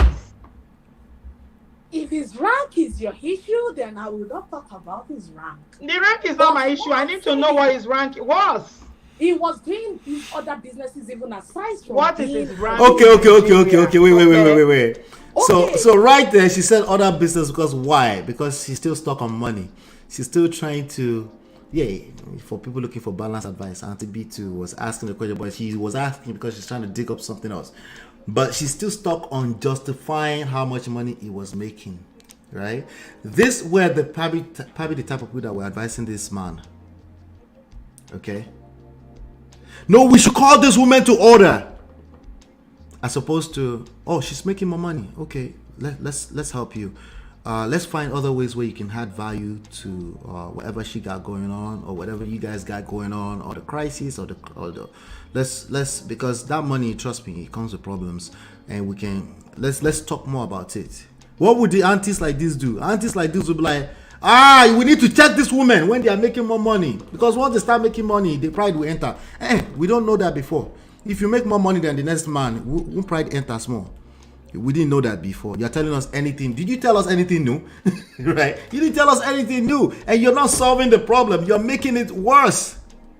If the rank is the reason why you don't want me to give you details about this, then we can end the call. How are we sure you're giving us detail? How are we sure? No, come back here. Where are you going? enough information already. Yeah, you didn't tell us anything new. You didn't tell us anything new at all. You basically came here to regurgitate what was read earlier on in the show. I'm telling you, it's not about what was read. A lot of people are having issues understanding that what was read is even a pinch of the salt of the actual issues. It's all right, let's leave it at that. If you want to see the rest of the show, go check. Make sure you check out Auntie B. She's dropping a lot of gems out there. Let me see. 1 second. Brother Patrick, not to. Yeah. Hello. Hello. How are you, sir? How are you doing? I'm doing fantastic, Sha. Wakwa. Yeah, Wakwa. You know, I watched the show yesterday. You did? I was at the background. You know, one thing I see, even though the girl, they gave her an audience to come and talk, she can't control the question people will ask. That's where she failed.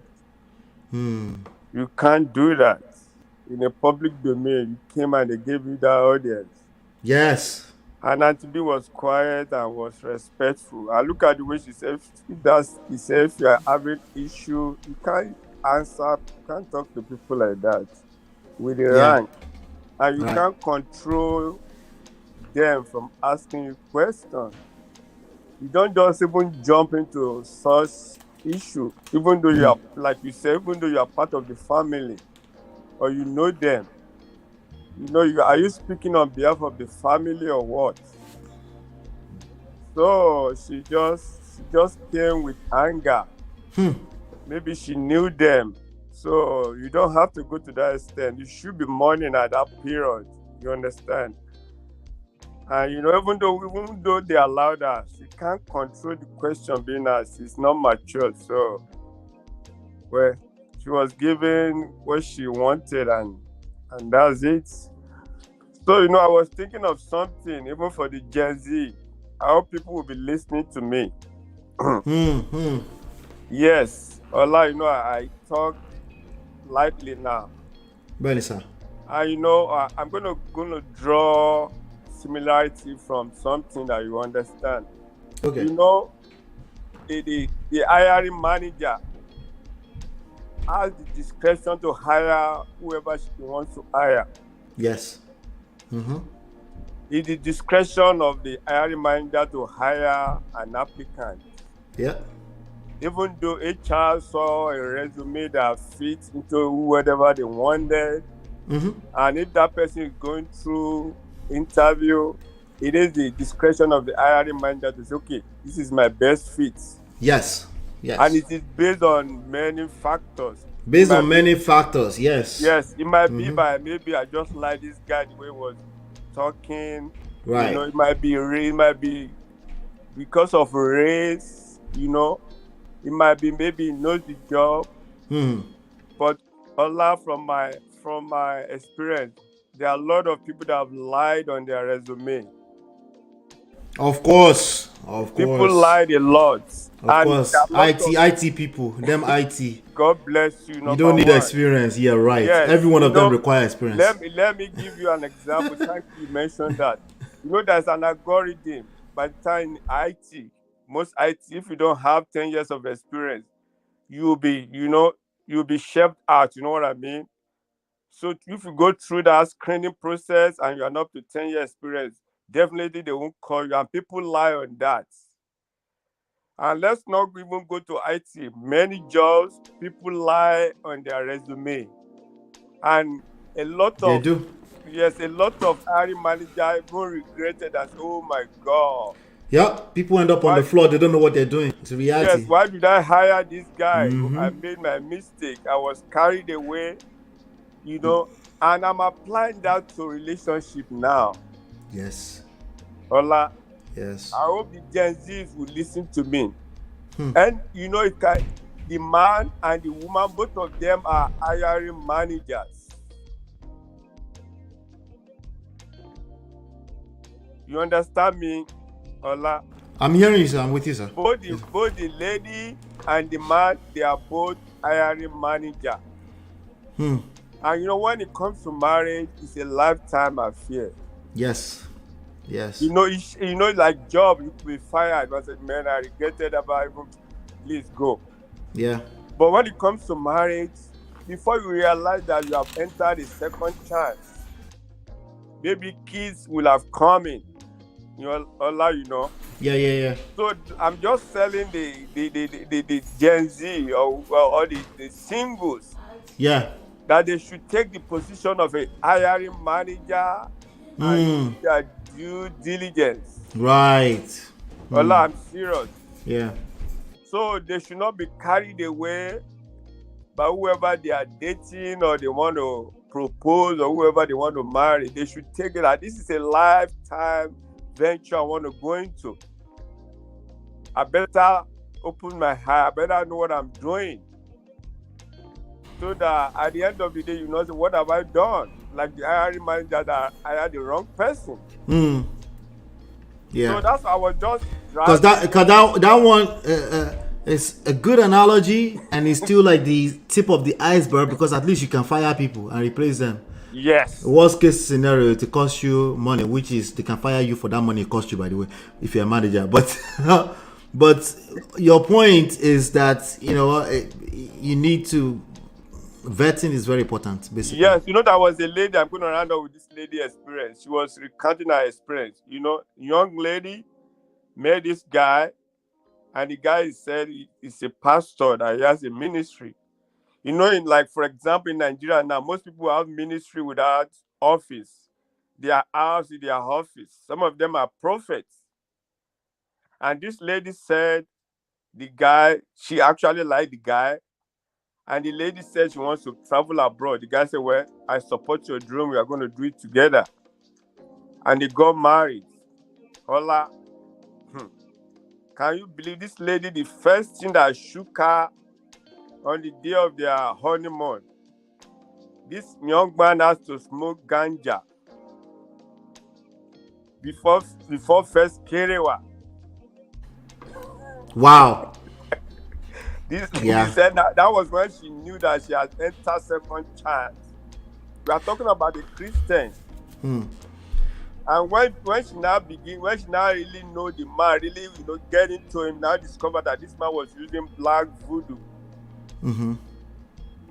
So Esa, these people have been married since 2000. They're literally on their 23rd, supposed to be 23rd year, right? At the point where they might have celebrated, because there's a picture of where he was feeding his wife, like a date, like in a romantic setting, which demonstrated to me that they have had at least one good moment. Yeah. Okay, so let's turn that to 6 good moments, because the carry was 6 times to have 6 different children. Well, 5 different children plus that one time, right? So we know that they've had good moments.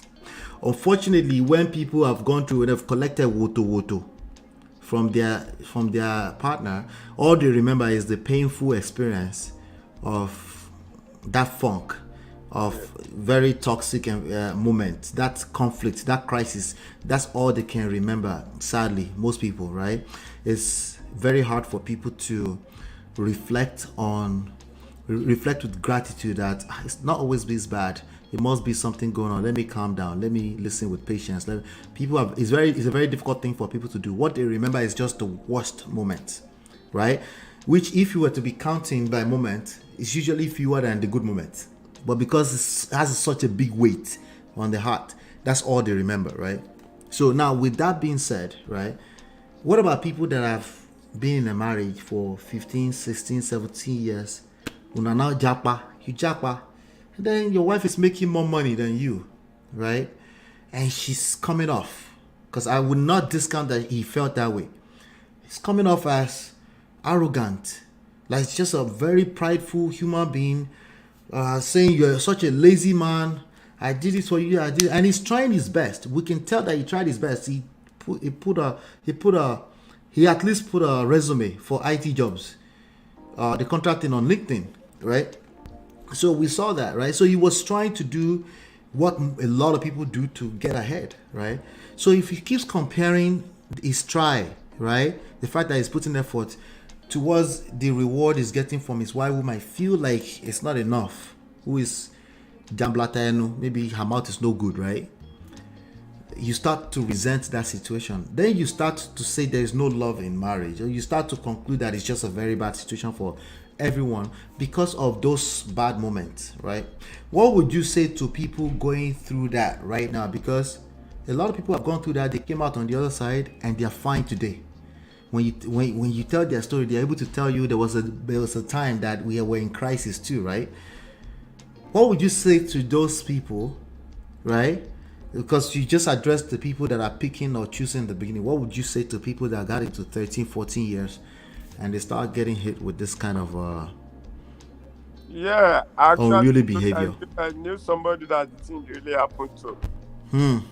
Yeah. And this person, yeah, he has a very good job. Okay. Yeah. He's here in America. And even in Nigeria, he still has business in Nigeria. You know, there's a way the Holy Spirit works. I would think this person has been in my church to minister before. I didn't see the person. So now, what happened? I now make connection to somebody. I heard that this person has separated with the wife. Yeah. Just because of this issue. Money issues. Yes, money. I've not had time to talk to somebody, but people close to him told me that one of the reasons he gave was money issue, and the wife had to even kick him out. The wife kicked him out. Yes. So the person has to go. I don't want to give too much detail because people are smart. Right. I understand. Yes, it's a well-known person, and he has to go and marry somebody else. Right. Yes. Okay. Yeah. And like I said, it has to do with individual. Yes. There are some people, my mother think they've lost it all. They've lost it all. Yeah. Yes. Just to add to what Brother Patrick said, right? I think I am in a very good place to talk about this because I got married in 2016 and I filed for my husband and he got here in 2019. Come closer to your mic. You sound. I'm hearing people in your background more than you. Can you hear me now? Yeah, but they're overwhelming you. The people in your background. Yeah, I'm in the nail salon. That's the problem. It's drowning you out. Oh, okay. Yeah. Let me see if you can step out to somewhere real quick. Let me bring Brother Ola real quick. I think Brother Ola is there. Brother Ola, how are you, sir? They're fine, though. How are you? Long time, you just abandoned your brother just like that, eh? Oh, nah, I did listen to now sometime now. I feel you. I know you probably are. Yeah. How are you? I just do. I did fine. All right. What's your take on this? I know you had an opinion earlier. I think you thought it was a live. No, the lady is not live here. She was on Auntie B's platform yesterday. I think yesterday, yeah. Yep. You see, the problem we have as Africans, let's say Nigerians, let me go to let me be Nigerians. Sure. Is that our marriages are actually not based on love. Let's just be honest. I have aunties who marry men for materialistic thing, maybe because it's doing well. I'm not saying all marriages. Right. So marriage is a big groom. Marriage big groom, like they know each other for a very long time. You can see that the way this guy started without nothing. But majority of our marriages, you see, why we encounter this problem, one, when our people get to our Europe or especially United States, they tend to change immediately because this love, the person who brought you to that place, you understand? So it's all based actually on materialistic thing, what to gain. Casually you can even see it in our DNA that I do for you today, the day I did do for you tomorrow, that person will turn very angry. So to keep such a relationship, you have to have a culture like the way the Indians are having it. Doesn't mean that every culture have problem, or they have all kind of menace around it. But there's a culture, even with this problem are coming up, they will minimize these casualties that you see. So, especially if they leave their habitat area, come to Western whereby the whole system is different. It's just about actually understanding each other. And because right from the beginning, they all have targets at each other. The guy have target at the woman have target at the guy. The person who come out first to win. So to avoid all these things, they really have to know each other. They really have to do other things. But because we are so based on materialistic things, we follow men or women just what we gain, but not actually the love. Love matter a lot to cancel some of this, strategy. But what is happening in America, it becomes something else. Women call police on men. The men are beating the women, and there's nobody. The culture, United States culture is not really their culture. They just adopt it. So they will always have clashes with these things. And some of these men carry Nigeria culture to United States. They will always have this problem. So they know. So these are just our problem is we don't have love. Or say, let me love this man or let me love this woman. Let's roll together. That's why I always said, do you ever have widow shopping with these guys? Do you really love this man without not bringing money out? There's a role that we play in Africa. Say, oh, is the man what to do? Is the man this? These are pressure to the men. You have to play 50-50. Just have to know each other without the financial aspect towards it. But we have the culture is, did this man drive a big Benz? Did he have money? But some say, no, if you don't have money, why should you follow him? He's not prepared to marry. Look, white women marry a man for the love, but not for the money. Not all of them, but the majority of them really want something. That's why you see their own casualty is very, very low compared to us. Remember, the guy bring the woman, and the woman is doing well. The girls come inside, the woman actually truth comes out. I have a guy here, I have a guy in London who brought his wife from Africa. This lady have 4 kids for this guy. And the lady said, I use you. Told this guy, I use you. That this lady that went to his face. To his face. This woman now went to marry to follow an Igbo guy. That's when I know that this guy is not up to our standard. But they have children together. He went to a place called Essaland to marry this girl and brought this girl to Europe. And they have children. He work out to give this girl paper. To give this girl documents and everything. After the girl have his car, everything, and now open and look at this guy and say, I use you, you're not my type. They went to marry an Igbo guy. Possibility to have more money because you want to roll. So what I'm saying is, this is not the guys themselves, they don't even have love for this woman. They just see something physical. They just say, okay, she's mad, I can use her maybe to better myself in America. She can have this job, that job, this would come and go between me and her. But at the end of the day, this woman also have her own thought. How to get there, maybe help his own family. It's all about poverty. Right. That's just the truth. It's about poverty, my brother. Gotcha. All right. Thank you so much, This man has made a very good point. Yeah, I was about to ask you, what do you think, sir? But Patrick, he has made a very good point. We always lay emphasis on money. And give an example of the Indian marriages. Yeah, most of them are not based on money. Yes, it's even most of the marriages are even coordinated by their parents. And we believe in flashy things. You bring your wife here, you want her to become nurse, to begin to make money, buy houses. So, I know if you look at these Indians, most of them are programmers that they have their first degree just like Nigerians. Right. They are into IT and they are making big money. But when you see them outside, you won't know.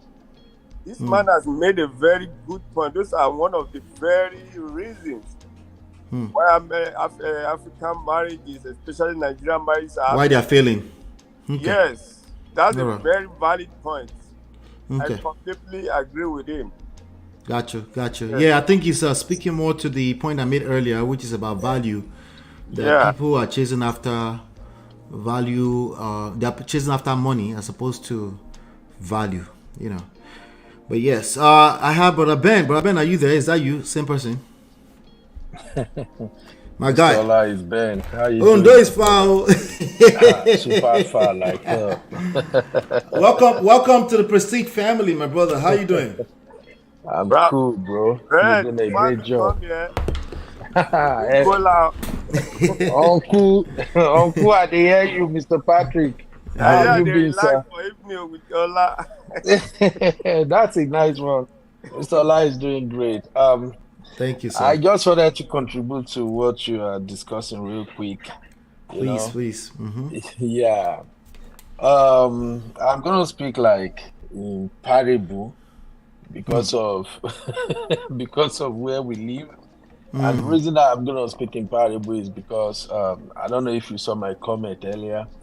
What was the comment? You said it's something about a public opinion, something like that, right? Yeah, this time around, you don't want to say the truth because if you are being factual and you are telling the truth, definitely you're gonna receive a lot of backlash. There's gonna be a lot of resentment towards you. So what we do these days is you just tell people what they want to hear and keep it moving. Now, you see the issue you are treating today. We were on the platform yesterday at the Anti-B show when that woman in Nigeria called in and she was ranting and all that. I think she was highly emotional about the whole thing, and from the sound of her voice, it's like she's probably calling from Nigeria. I don't think she's here in US. Right. I think she's calling. This sound that way. Yeah. Yeah, and she seemed to tend more towards the man than the woman. The disease. So, one thing I used to say when we have DV situation like this is that it takes two to tango. And when we have this situation where couple buy each other, they have something going on for a long time. Yes. That they were unable to resolve. It's probably one of them is suffering a lot emotionally and psychologically. And the other partner kind of like downplay what the outcome of his emotional pains might be. That's how I think they usually result in deleting each other, mostly here in Western world. Right. So, what I'm gonna say before I just run out of here is this. You're good. Feel safe, brother. No wala, no worries. We're not that many here. We're only 18 of us. You see, because this is more or less like our problem now. We know gun violence and all that happens in America all the time, but when it comes to this situation of husband buying wife, it's like it's tending towards we Nigerians more than anyone else now. Nigerians and Africans generally in our hands. So it's becoming our problem and something we have to deal with. And until we have people who are bold enough to talk to our women, I don't think we're gonna get out of this problem as fast as it could. Just like the earlier caller said, the brother that called earlier, who is in UK, describing someone else's situation. That is how people resolve into this DV and buying of each other. Our women, I think it's not their fault though, but I think our women need to look at what led to this situation rather than just blaming the convict or maybe the victim in some cases. Because whenever we have issues like this, some people will come out and blame the husband that bought the wife. We all know it's completely wrong.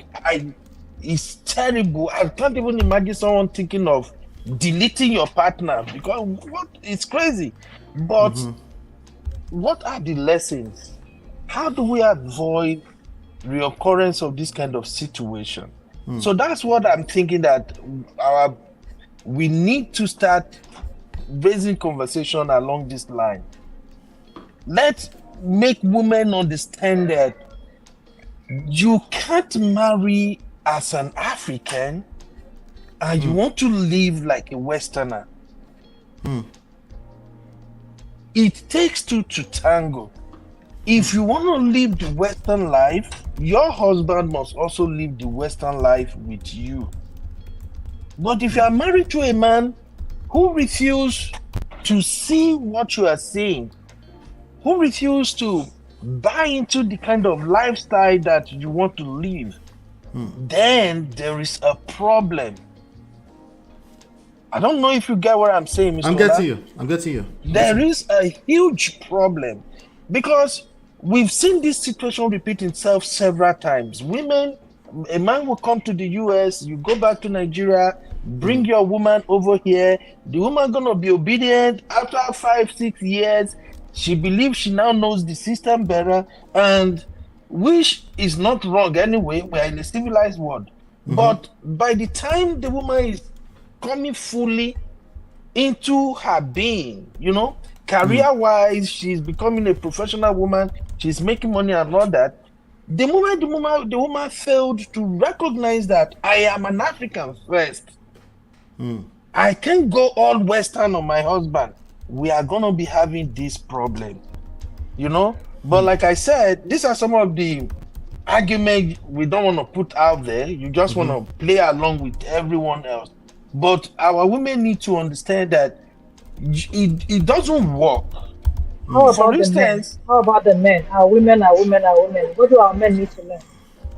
Because there's a lot of also women marrying their husbands and bringing them here. So let's just go. Hold on, Natu. He will balance it. You are right, my sister. I will come to that. The reason why I'm emphasizing women right now is because it's like the women are at the receiving end. Every time these men will just lose it, they have their mental problem, they cry their woman. That's why I'm just emphasizing women are women. It's easier for women to just assume that, look, he will understand. Oh, this man, everybody will see that I'm trying. But mentally, the man will not be in the same space as the women. Okay, now, just like Sister Natu mentioned right now, coming to our men, if I should write a book about what is wrong with our men, I think it will be over 5,000 pages. Honestly speaking, men have huge problem than women in the United States. And that is why thank God you've been seeing me on Auntie B show. My thing is, every man needs to work with their woman. That's what I kept saying. Here in America, no matter how African you think you are, if you get here and you want to be successful as fast as you can, you have to work with your woman. The moment you are not ready to work with your woman and you want to keep on going with the African mentality that I'm the boss, Olori lady me, whatever I say is the final, the man will start having problem instantly. It doesn't even take long at all before the cracks will start showing on the wall. So I am not trying to kind of exonerate the men. I'm not saying, the men are doing great or something. I'm just saying that, look, when we have situation of people deleting each other like this, who don't go. Now, who they are alive, now still stay to defend his or herself. So what I'm just saying is that our women just need to understand that, look, the moment you discover that your husband is not on the same space with you, everything you try to do, the man is not fitting in. He started being jealous of you. In fact, the moment on our talk, they enter each other again. That is when you need to start thinking of your way out. That's just my final take here. But if you think, okay, I'm gonna walk through this, he will understand. He need to know this is America. That is like trying to sharpen iron with iron. And at the end of the day, it is easier for a man who is frustrated, a man who don't have anything left. It is easier for him to make up his mind and say, you know what? This is Mr. Ola. You can interpret that. I don't know the interpretation. If no one can have you, if I can't have you, no one can have you. That's what you exactly. It's easy. I know what I'm talking about. I've been in a situation whereby at a point in time in this same America, I felt like I was so useless. Like I am a nobody. At that point in time, anything triggers me. So I have to kind of figure a way to calm myself down. And this is the same time that my madam too is trying to get to know me. And she's blowing hot on her own too. I've had situation that if I have not been a guy that was raised in a Christian home, a guy who believed that you don't put your hands on your woman if you love her, I would have had, maybe I could not get like 3-4 domestic violence on my record self. But what I'm trying to say is that once you get to that point where your husband no longer think in terms of a united family, in terms of, okay, what my wife is doing is good for all, for the whole family, is good for my children, is good for me. If a man can't get to that point, there's no need for a woman to stay and say you are trying to prove a point. That's just what I'm saying. And this is a situation that is do you know Kevin Samuel, Mr. Ola? Yeah, I do. You know Kevin Samuel, right? Yes. You remember when Kevin Samuel was talking to American women? They were all castigating him. They all hated him. They were like, is this, is that? They call him all kinds of names. But what is happening now? If you can take the time to go to Kevin Samuel's YouTube channel and Instagram, go and read comment there. A lot of the people that now comes back after his demise and start praising him and say, oh, thank you, your message worked for me. Majority of them are women. So question for you. Question, are you aware that Kevin Samuels was giving men woto and they couldn't stand it first? And it went viral because he started giving women woto. Are you aware of that? Of course. Okay. When he did the average whatever video, that's what made him go viral, right? But before that, it was more focused on men, and the men didn't like him just as much as the. Are you aware of that?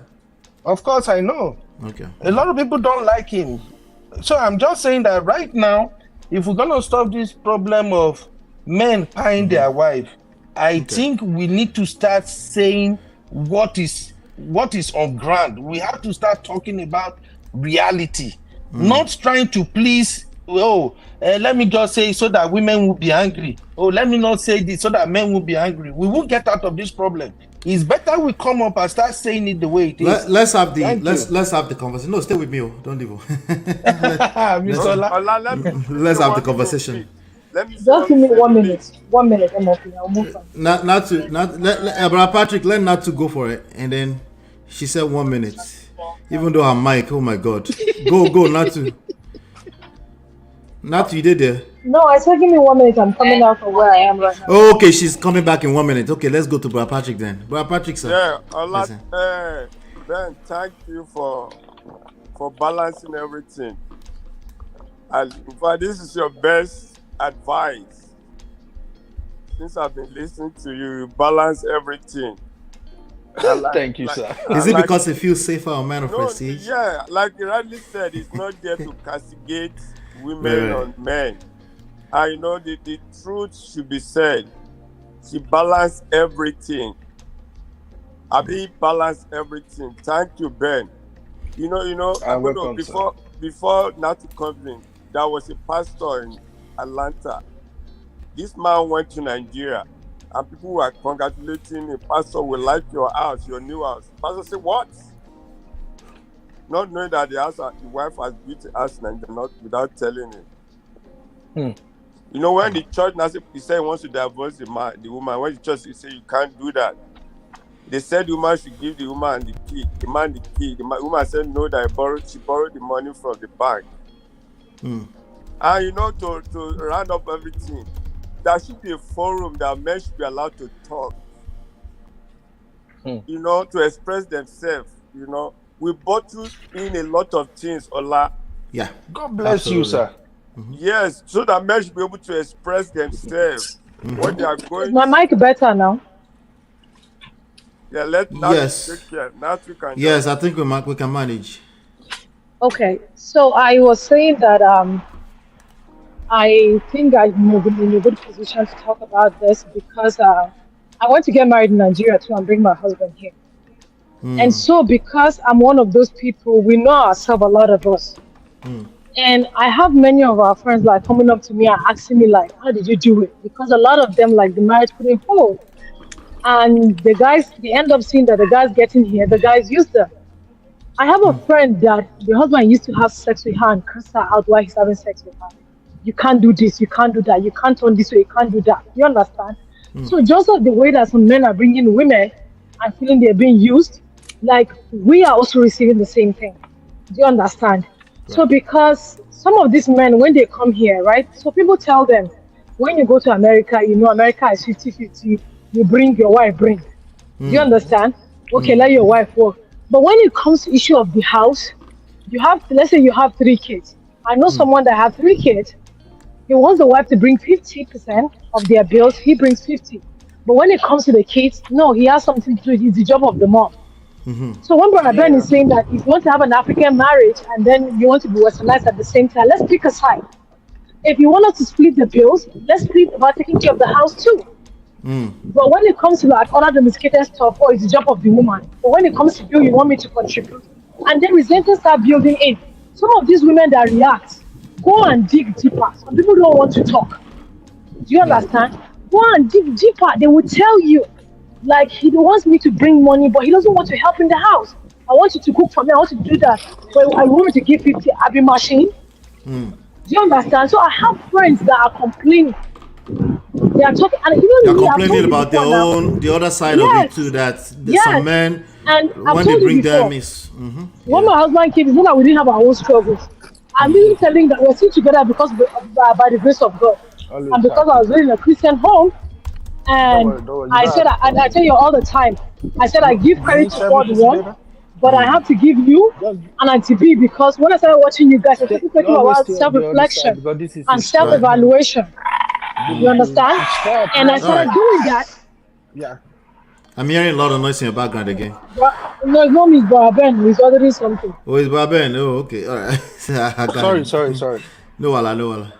You understand? So I told you, I said I have to do self-reflection and self-evaluation too. You understand what I'm saying? Right. So when we're talking about this thing, it's not a one-way thing. It's both sides. Sometimes it happens to the women, sometimes it happens to the men. And then going back to that lady that spoke about Hassan saying he was a good man, blah, blah, blah. That lady is Hassan's family member that is not getting what she feels they are supposed to get from their brother and his wife, and now she's lashing out. And let me tell you why I said that. And they can quote me anywhere. My husband's immediate younger sister, if let's say, God forbid, I am in Sarah's shoe, my husband's younger sister will come out and say the same thing. Everybody probably will say otherwise, but that very one, if you wake up today and say Natu is a good person, I bet you on my life tomorrow she'll come up with a bad thing about me. For free. Since I've been married to my husband, I've never been to Nigeria without buying something for her daughter. She has never called me to say thank you. My husband had to call her and say, did you get the message from my wife? And she was like, yes, I didn't have credit. This Nigeria that I went to, I left a backpack for your daughter and some clothes with my mom. You went and picked the stuff. This is how many weeks now you have not called because you don't have phone or credit. Are you kidding me? But you got the message to go pick up the stuff. So when that lady started lashing, I just felt like I was seeing my sister-in-law. So and that's why I like to talk about more silence. Even if you are doing your best, there will be that one person that will come out and say this, that. Yes, that lady, if she's from his family, that's what she's telling. I got to a point where they were saying that my husband is not helping them because of his wife. Don't forget, I was here 7 years before your brother got here.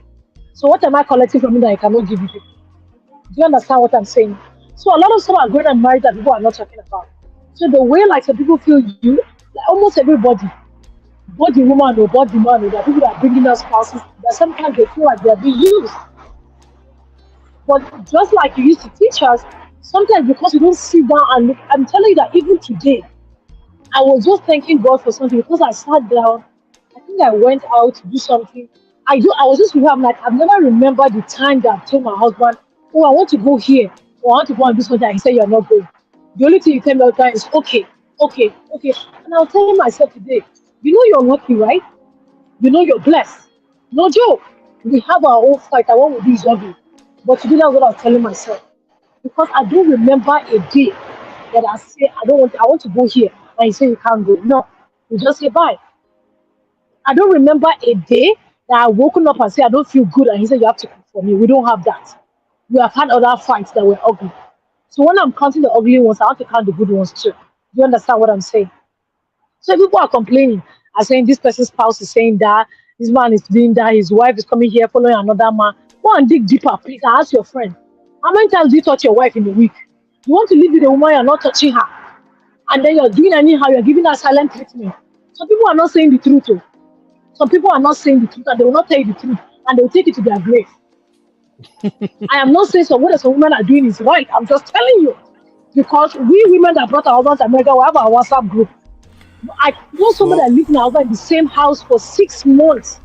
This guy didn't touch her, but he would bring women to the house when she was going to work to sleep with them.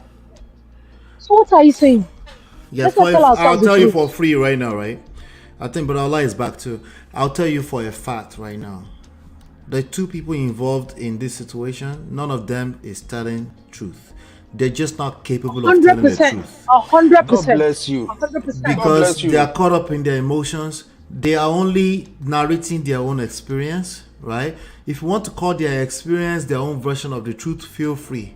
But this idea of the truth, that's why I talk about the truth teller thing. You're not telling us the truth. And don't worry about Shalaye, because you're probably not going to ever be able to tell us the truth. If you feel like you've been on the receiving end, you've received shege from the other side, you're not going to be able to tell us the truth. The only thing you can tell us is to paint a picture of what that pain feels like for you.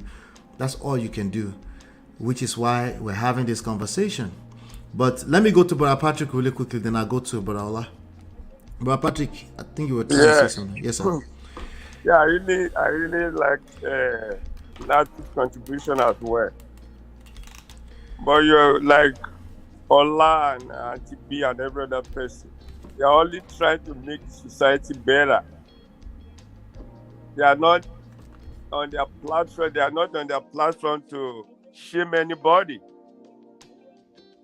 And you know, when you like Natu said, when you talk about a man helping you at home or whatever, the Bible says, in the beginning, it was not so. And thank God for Brother Ben. Brother Ben emphasized on that yesterday too. A man that you dated that never knew how to cook, he doesn't cook for himself when he was alone. He buy from the butcher shop or whatever. My sister, if the man come home, the man will not cook for you. Forget that one. But you can do other things. But you can do other things. But sorry, before you go further, let me tell you something. My husband cooks time to time, right? I understand. But he never cooks. But guess what?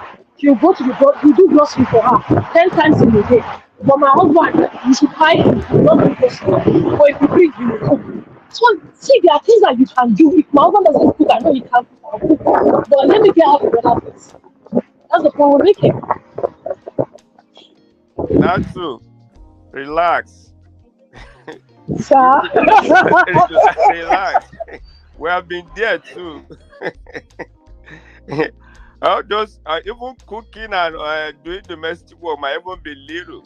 It might be a little proportion out of the whole wala.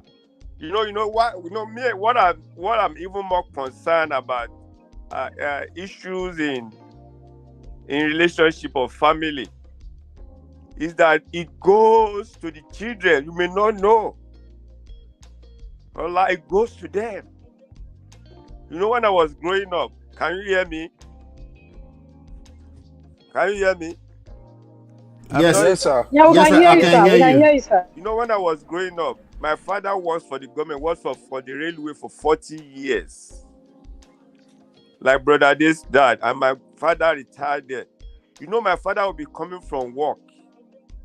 My father would just come, he would be with his shirts, and he would just join my mother.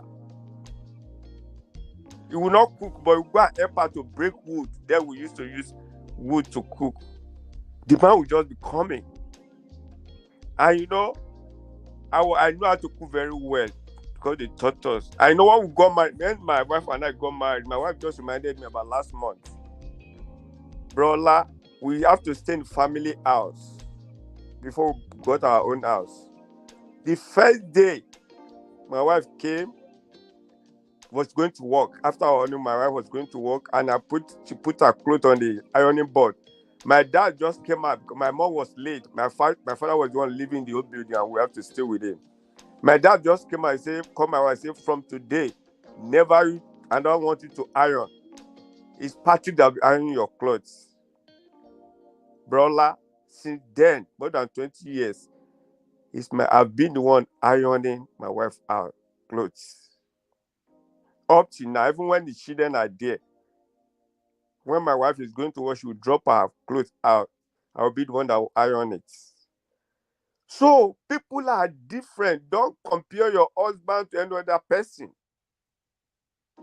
Yes, your husband may not be able to help you like your neighbor or your friend husband, but he might be capable in other area. So I'm just going to round up from there.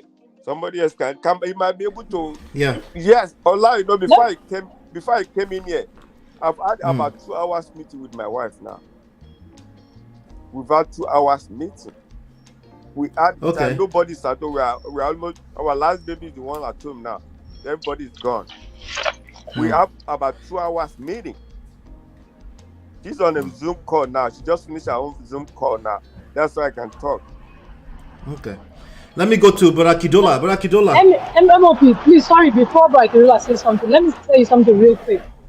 So, something happened recently, right, with a family member. Right. If you pay me to say that there's something wrong with this, my uncle will do something bad, I will swear for you that man cannot do any wrong. But then they started having a little meeting about his wife, she's being promiscuous, this and that and that. I called my auntie and I told her, I said, I will not follow people and support what you are doing to this woman, or what the people are going to do to this woman. The truth is that you don't live in their house, you don't know what's going on. That's number one. My uncle has not had a job for a very long time. This woman has been supporting him. And I told them, I said, I don't know if there's any mother that will go to sleep and know that her child is going to get hungry and sleep well. Wherever she's going to go and get money, she'll go and look for it. My auntie now says she heard. This morning, 6 a.m., my auntie called me. She said, you know you're a very small girl, but you have sense. That thing that you said, she said is true. I said, what happened? She started telling me the stuff that my uncle was doing to his wife. I don't know what that woman is doing in the house. First of all, that guy has erectile dysfunction, number one. He hasn't had sex with his wife in a minute. This woman has always said she has a very high libido. You're not even doing so. He's not even touching his wife. The woman came clean to tell my auntie, this man is not even touching me. Like, we'll lie on the same bed like nothing will happen. How many years? That's number one. Number two, this guy has not been working. You don't care how they eat. You don't care where she gets money from. If she cook, he will eat. They gave this guy money to go and pay his children's school fees. He paid half. And then he'll be taking daughter to school and you wait outside when they close, you bring her back home. When is he chasing her from school? He will now go carry her, they chase her, they go and see and wait for time you bring her home. So when they started saying some of the things that I told my auntie, I said, you see, that's why I told you I will not support you to go to that one, because you don't know the true story. Now the story is coming out. Do you understand what I'm saying? So sometimes the way a man behaves, the way he wants to behave, dig deeper. Sometimes when resentment sets in, we want to take our pound of flesh and want to revenge.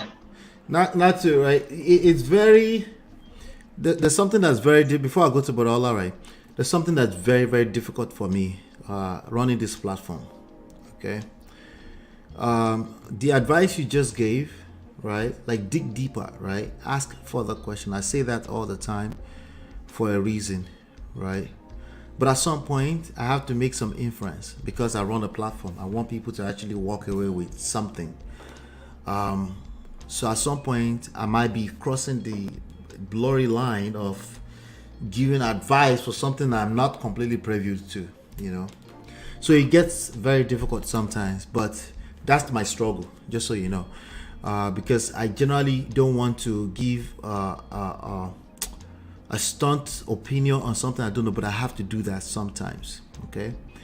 But I'm also do that from a place of somewhat an authority, being there, done that, being on both sides, being the person who was confused, who concluded that it must be the other side's fault, who also got to a place of, okay, all right, good. Oh, you know what?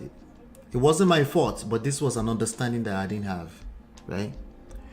And I'm looking at Toby and Tribe. She said, before you get to a stage where you want to take another person's life, best to seek help. Don't bottle things in. How we react to situations matter. Your response is your responsibility, right? Fab Stolly, who I didn't know was behind the scenes already, said buying a wife is not a logical response to anything a wife does or does not do, except threatening your life, right? Unless we're talking about self-defense, right? Right? Women should, quote, women should. It's a wild conversation. This is the honest truth of how I felt. It's like she was reading my mind, but I have to be very patient because the same thing I ask us to do for women, I have to do it for men. It's very tough. I want you to be aware that it's a very, very tough thing for me, but I'm aware I have to do it.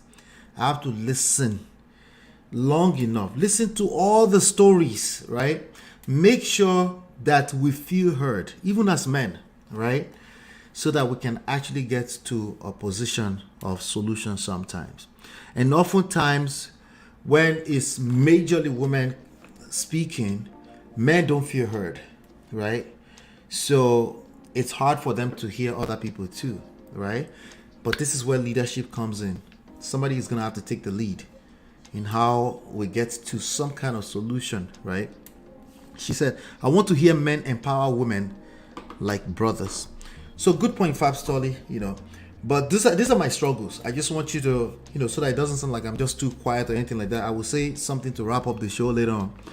But I want to hear Brother Allah at this point. Brother Allah, you came back. Are you there? Yeah, I came back, bro. Yes, sir. Thank you very much for allowing me to come in again. Sure, anytime.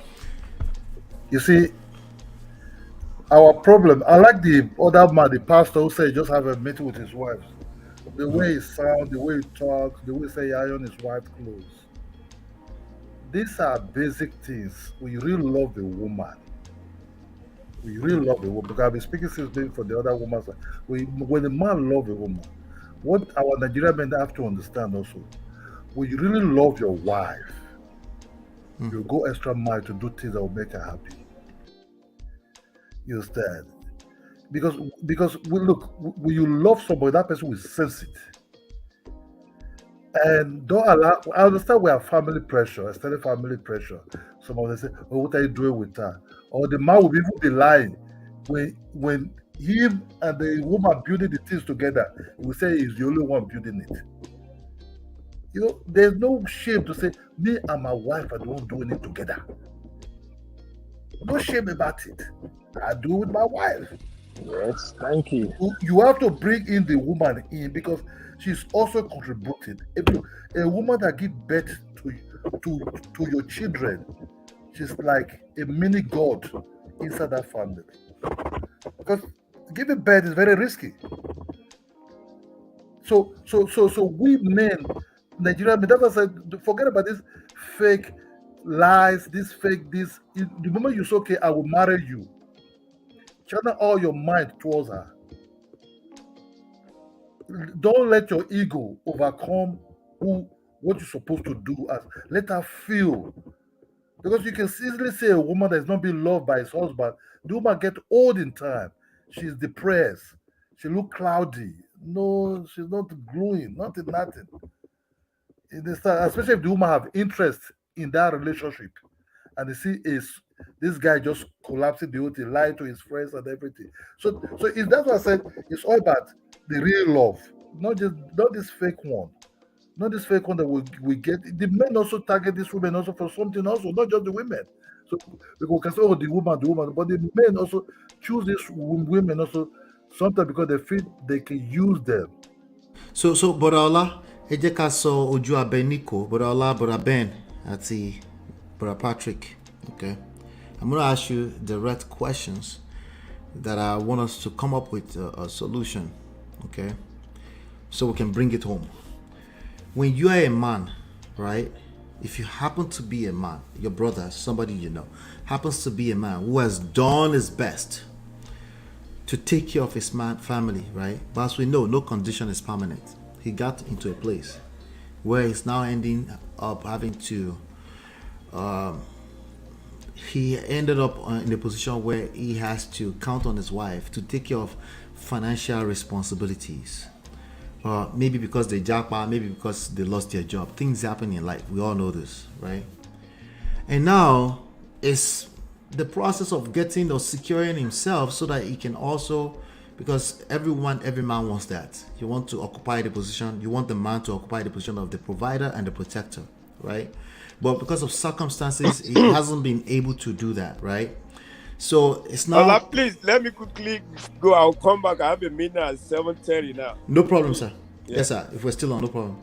So if a man gets into a position where he needs to count on his wife for those responsibility, in his mind he thought it was temporary. In his mind, he's, in fact, as a fact of life, he's doing everything in his power to get back in that position of practical leadership, if you will, right? But he's now finding the woman is also getting frustrated. The woman, as far as she's concerned, from what she can see, because the truth is that women generally can see everything we do as well, right? Because they're having their own experience. Even though we're in the same situation, we're having two different experiences. That's the reality about life. You can be watching the same professor, right? Two of you in the same class, you're having two different experiences. That's how life works, right? So if that man finds himself in a situation where he feels like this woman is becoming more and more, it's now, at first it's like, okay, she's getting frustrated, but now it's getting too much. He's starting to feel like she's disrespectful. The way she talks to me, I will find a job soon, but can she slow down on talking to me like I'm a child, right? What would you, let's go with Brother Ben first. What would you advise that man to do? Because it's easy. I watch Pata for my wife because I love her. It's easy when you're in a good place. When you find yourself in a very funky place, it becomes a very, very blurry, cloudy thing, right? To the extent that somebody can lose their mind, right? What would you, but you now happen to be on the outside of that, you have to advise your brother, right? Or you have to advise the wife, you were opportunity to, what would you do to help this situation if you had a solution? Let's go with Brother Ben first. Yeah, Mr. Ola, thank you for that one. That's a very good question. In fact, I think you captured the essence of what is going on in many families here in the United States. Now, before I go to the advice I would give to a man who finds himself in such a precarious situation, I would like to start by stating what I've been saying all this while to most guys that I even met here in the United States. Two things when you're dealing with African women you brought abroad, or maybe she brought you abroad or whatever. One, transparency is key. You have to be transparent with her when you are doing good. Are you hearing me, Mr. La? You have to be transparent with her when you are doing good. I'm mute so we can hear you clearly. Go ahead. Okay. Mm-hmm. We have men who are here in the United States, and because they are the one who have the upper hand financially now, they won't even let their wife into what they are doing. They won't inform their wife. They will be building house in Nigeria or planning something else here, just because they are the one with the financial willpower. They don't think that this woman needs to be informed of what I'm working on. Her opinion doesn't matter. And that is where men are having their major problems from. Secondly, when a man is buoyant enough here in America, for instance, I'm a strong advocate of the fact that you have to make your immediate family your priority. That a man and his wife, so far you are both living in the Western world, both of you have to sit down and agree that my wife, you and I and our children will come first. Our extended family, they are secondary. Our well-being is the main focus here. So, which means whatever amount of money we are making, even if I'm making way better than you, I'm making 6 figures, you are making even maybe a mere 20K in a year, it doesn't matter. How we spend that money, how we take care of our family, all matters that we focus on our inner family first before we start reaching out to those in Nigeria and everywhere else. But the mistake men are making, before I'll give my final verdict, is that when they are making that money, the wife is irrelevant. I'm sorry to say, is what I've observed here in so many cases. Because they are making that money, they bring their wife to America and all that. That woman don't fathom into whatever they are doing. They are building house in Nigeria. Maybe the woman might be lucky. If maybe she saw some sleepwear that they use to transfer money or something, and that's I'm doing project in Nigeria. Otito, that is just it.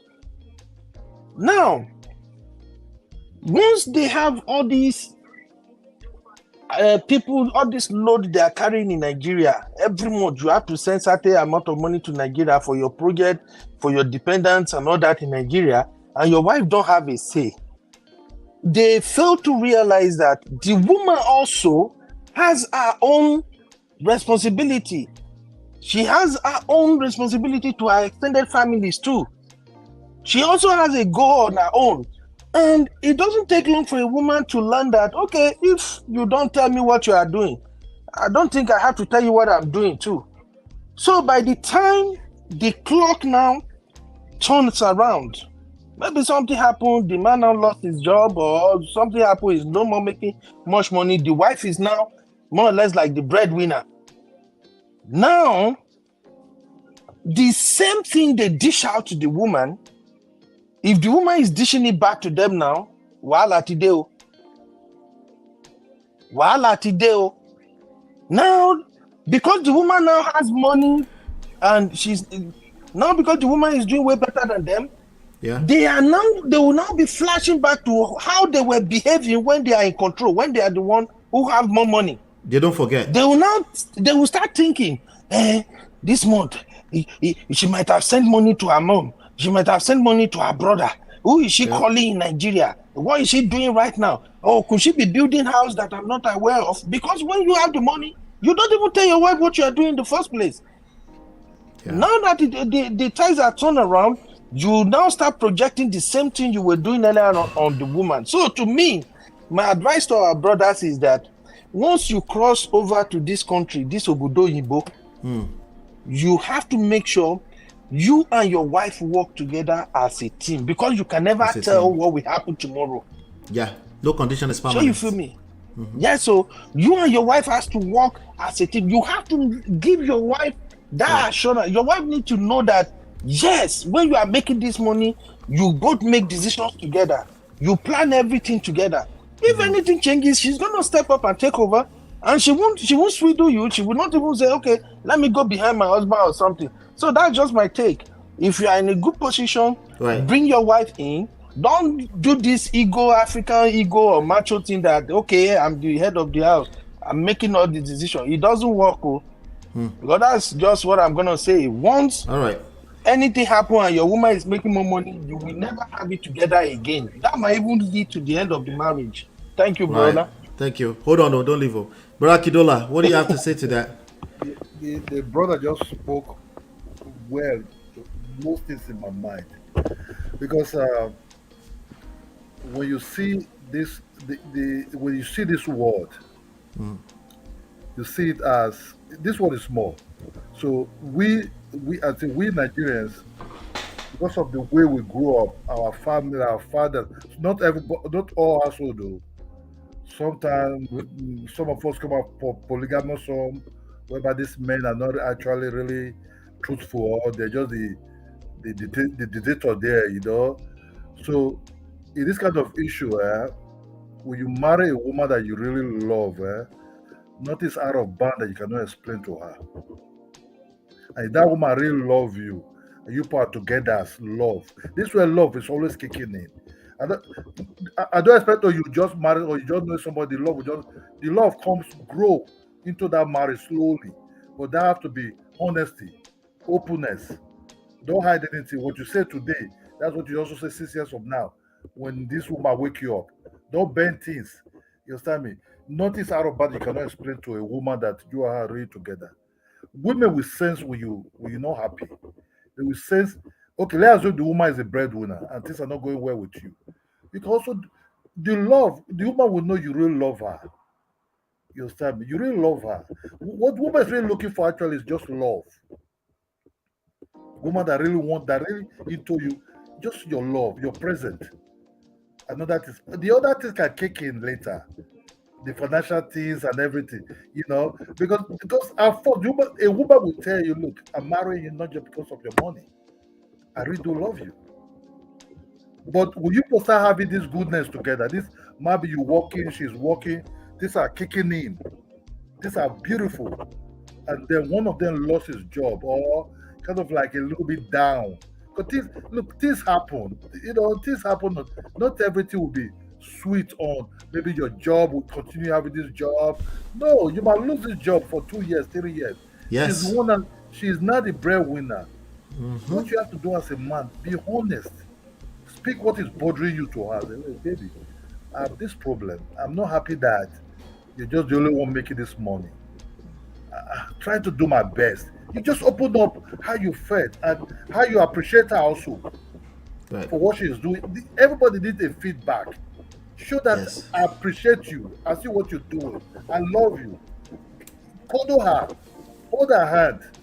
Take a walk. Let the children also know that my father loved my mom. This when you speak things and you be relieved, that woman will say, whoa, oh God, I didn't know this hard when you feel. Everything will be okay. But one thing, as he said, that what our men are doing, sometimes these houses they're building in Africa, sometimes it's not being built by this man alone. Sometimes these houses are being built by him and his wife. And the wife. Then the man would like to claim, I'm the only one doing it to his own family in Africa. But they're pushing the woman out. It's bad. You just have to say, it's me and my wife's house. Her money is also into this building. Don't try to ego yourself up with your friends or with your the extended family can be having a very big very mighty pressure. That's where the problem is really coming from. They will be saying, she's not greeting us, she's eating your money, because of her, you don't give us money anymore. You just have to be loud and clear to them, leave her alone, step out, go away. My family now. Yeah. My family now. Otherwise, if you don't do that, my brother, they will continue pressuring you until that relationship break up. And when that relationship is gone, they will tell you, oh, it's not because of us, so maybe you will have your own problem. It's not because of us, so they will deny anything. And Nigeria's ability to deny something is very, very strong. Even when you call them, nah, they will deny it, and they will start by that denying it. So the boundary between truth and lie, you don't really know it in some Nigerians at all. So you have to be honest to your wife. Yeah. You have to say things that but whoa, my husband told me these things. This will be okay. Being with somebody for a long time is beyond these materialistic things.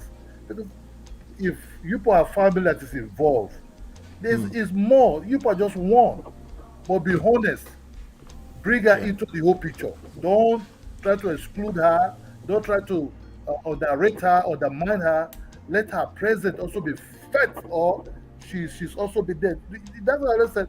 Look, to take a woman out, not just to go and buy it. Say, baby, let's go out. You can take her on just walking. Just take her for a walk. I like the other part what they say, I have 2 hours meeting with my wife. That's when you start seeing the emotions coming out of both of them. How they felt. What is their real feeling? They're having conversations. They're sharing their life stuff together. Ideas. A lot of love. No one will feel left out or not carried along.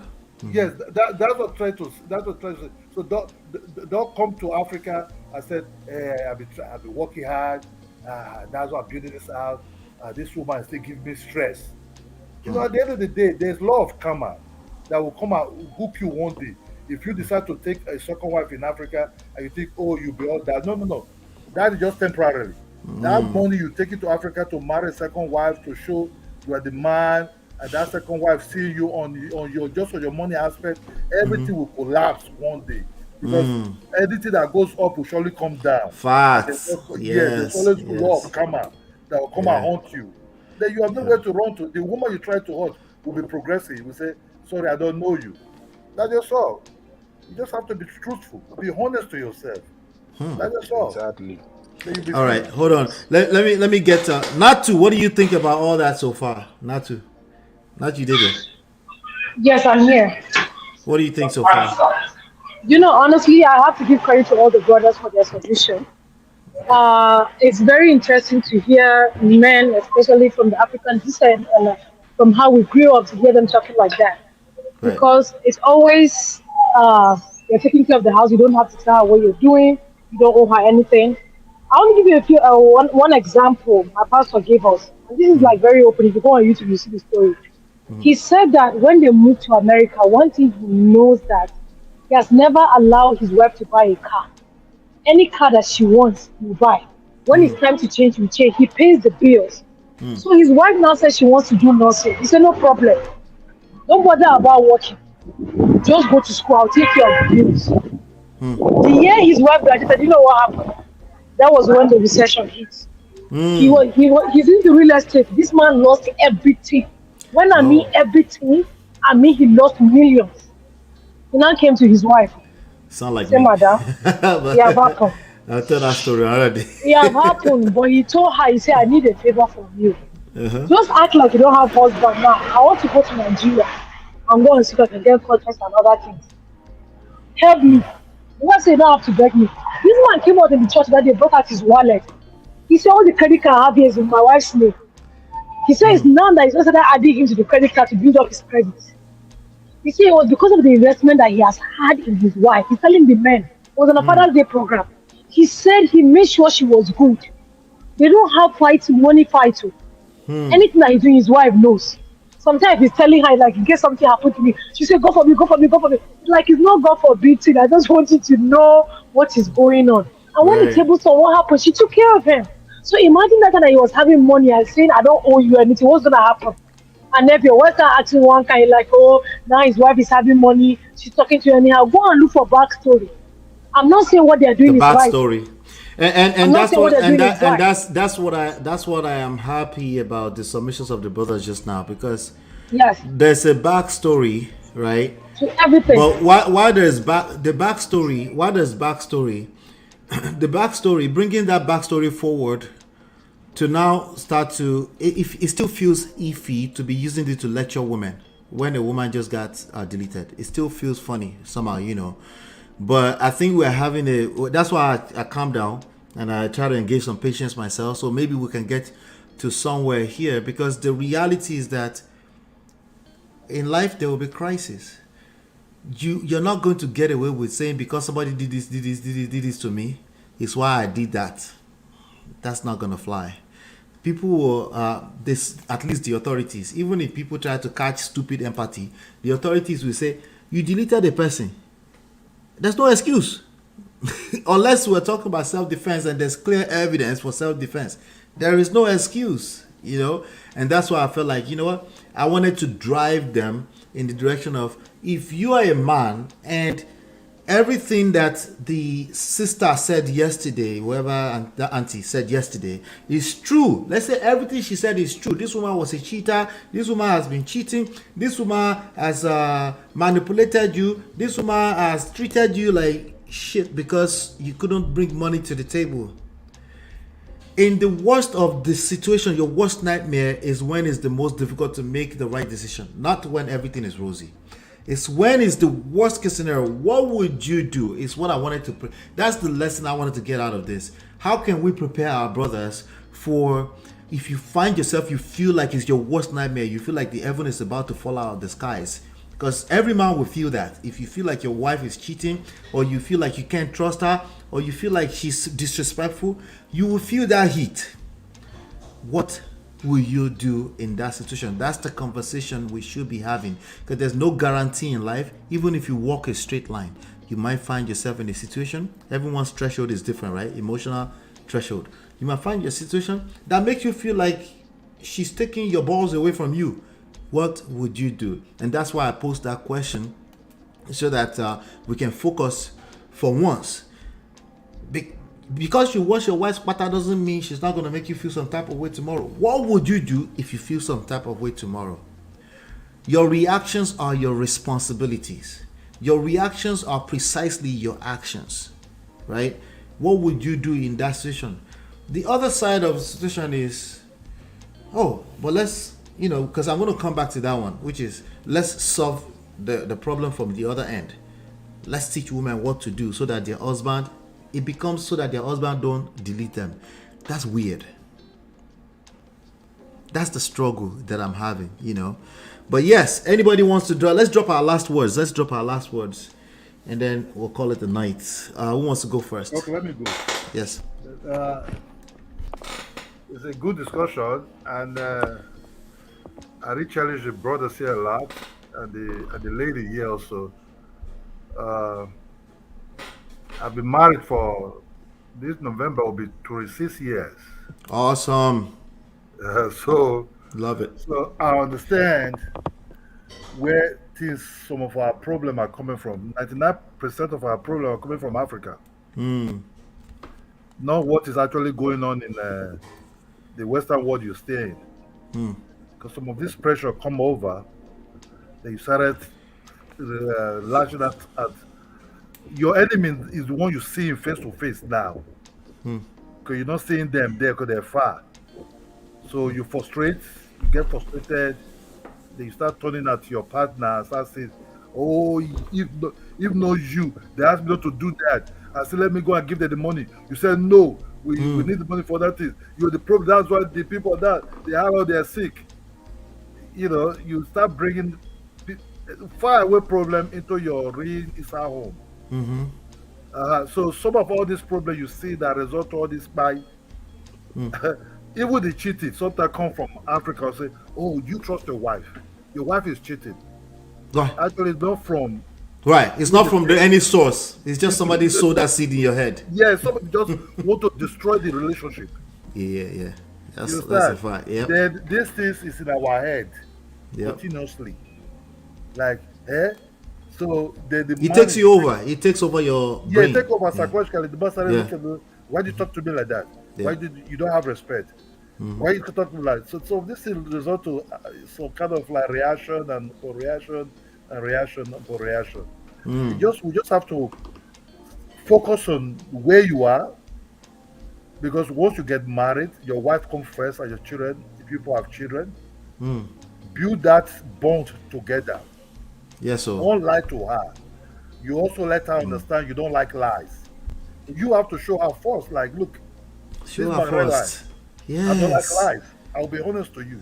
Yes. Build a lot of trust. That trust has to be a solid foundation. Even when the woman knows, and what our men are also doing also, that make all this women, their phone, leave your phone on the table, take a walk. Let somebody call you. Say, if somebody call, pick that phone and say, "I'm not around." I'm not around later. I know. Because that's what the trust. Look, our women, the African women, so forth, they will judge you by your phone. Yeah. Because they do the same thing. They will start. Yep.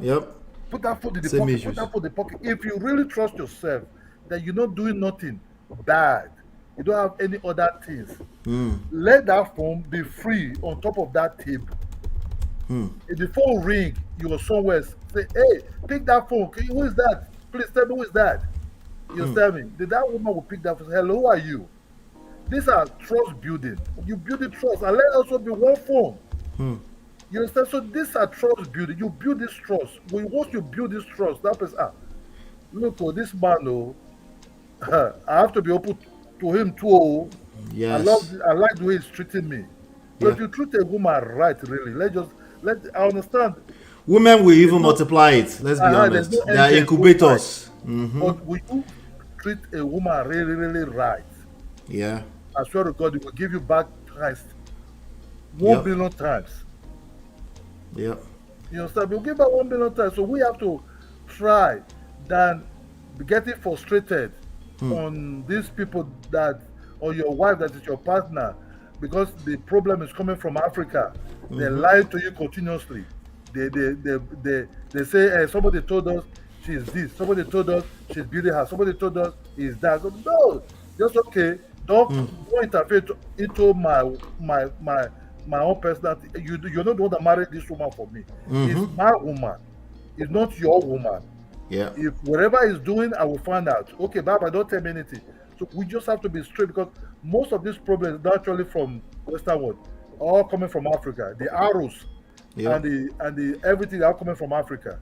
That's where these things are going on. And these guys, the lies have already over everything is this guy's head. And the culture we carry in also, we should dump it there first. Focus on the game here. Try to see what can I do. If you don't have a job, try to look for a job. Right. If you cannot see a job immediately, explain to your wife, I'm looking for a job, I cannot. Stay focused. Stay focused. I appreciate you. I know what you're doing. I feel you. That's just all. We will grow out of this problem we're seeing now. And if you go by somebody else speaking, sorry, for court, they don't want to hear that one. No, they won't. They won't. That's the reality. Yeah. We must stop this by people's children. Not you born and somebody else speaking. No. Yes, so, bro. Thank you. Thank you so much. All right, I'm glad that you came up so we can have this conversation. Thank you so much. All right, Brother Ben, you see the way. Okay. I know. Give me just 1 minute. Give me just 1 minute. Just 1 minute. Good. All right. Natu. Yes, I'm here. You don't reach house because you I'm close. Yeah, but I'm here. Yeah, Waka, Ajala. I'm the Ajala today. And it can't Jabata. Yeah. Oh, voila. Yes. I'm so happy and elated by all the submissions that we got today. You see why we have to be patient, right? Yes, and I tell you for free, we women, we are not hard. We are not hard. I'm telling you. If you just do us right, we can be living in one studio with you and be sleeping on the couch. Let me ask you a question. Are there evil women out there that you can satisfy no matter what? There are. I just told you example my sister-in-law. Let me tell you. I needed to say that for my brothers because sometimes they have a hard time. Okay, all right. There are. Let me tell you. It's like we have to start every sentence with that before they get that we are everything this lady is doing to me. Everything she has said about me, I was still going to Nigeria. All the gifts that I brought for the nephews and nieces on both sides, I was one that my husband just said I was looking at me, and I was saying that other lady, that's for her daughter. She was just looking at me and could not wrap his head around the fact that this woman does not treat me well, says shit about me, but I'm still thinking about her daughter. I'm like, I don't have business with her, but I will not fight her daughter. Yeah. So when we went to Nigeria, my husband did something. We had a family meeting. And he told them, he said, all of you having problem with my wife, I'm just looking at you. He now started telling them one by one. He said, remember the 50,000 I gave you? You. He said, yes. He said, I was going to give you 15,000. It was my wife that begged me to add it to 35. I'll give you 50. You that I gave you 20,000. I wanted to give you 10 mil. My wife said, food is expensive. I should give you 20. All of you that are fighting, and let me just be telling you now. Yeah. If it was not for this woman, you'll not be getting what you are getting. All of them were like in shock. They were opening their eyes. He said, see all these gifts that we bought. I didn't give her money. I didn't buy anything. Don't even let her deceive you that we bought it for you. She bought it. I didn't buy. I didn't buy. So that thing blew my head like, what the heck? Right. Do you understand what I'm saying? Yep. And just yesterday, I was sharing with you guys 2 days ago. Because my husband doesn't bother me all the time to cook. I made pepper soup at 8:30 at night. I was making pepper soup. Just because his mouth is not good, he can't eat anything, he's not worried. But I should make pepper soup tomorrow. I said, no, you pepper soup, you have it this night. Because I did 3 days I didn't cook. So what is pepper soup? I will cook pepper soup this time. Even if it's 11 o'clock, I will make it. Do you understand? But don't forget, we have had our bad both before we got to this point. Yeah, of course. Do you understand what I'm saying? And that's a part that I need to Chiye said, let's let them not wake up now. I want to wake. That's the part I need to wake up. That it's not like nobody ends up on whatever we call relationship goals by mistake. They've gone through some things. they've been in a position where they could have ended it all, no matter what that means to you. And then people will say, I knew it, it's just bad everywhere. I know it's not bad everywhere. It's you went through a challenge. MOP, to add to it, right? You know what they say in the couples, like the wife is always good with money, the other is the spender. In our own side, I'm the spender. And I had to come to agreement that I'm the spender and leave the man handle the finance because I'm the spender. But before I didn't agree, I said I'm not the spender. And what after all, most men leave their wife to handle stuff. Yeah. But when they come and say, come and give account, I say, what happened to the money? Yeah, but it takes lots of patience to get you to agree to that. When it comes to communication, he knows it's not good with it. I'm the boss of communication. Like when it comes to both sides, even to us, to extended family, I do not have a problem with that. Yeah. But he has to come and start unlearning some of the stuff that he has in his head, the ideas he has. We've all had to do that. We've all had to do that. That has helped us a long way. For free, I can tell you that. Yep. We've all had to do that. If you are having it good, don't let anybody told you that you're lucky. It's a lie. You did work. You did some work. There's no luck anywhere. There's nothing worthwhile in life that comes from luck. Yes, to an extent, just from a spirit of gratitude, we can bring in luck a little bit, right? Because some people truly, truly have unfortunate situation and they end up in a house with a winch. Yeah. Right? We get that. But that's not majority of the cases we're talking about. Majority of the cases we're talking about is the difference between you found yourself in crisis, you gave up, you started pointing fingers, or you found yourself in crisis and you said, you know what? I thought I knew it, but there's something I didn't know. It's time to get back to the table, get back to the drawing table and rebuild a new foundation, whatever you have to do. And that's what most people are not willing to do. Not necessarily because they don't want to. A lot of them don't know any better because they get caught up in their emotions. And that's why I think awareness is the number one thing here.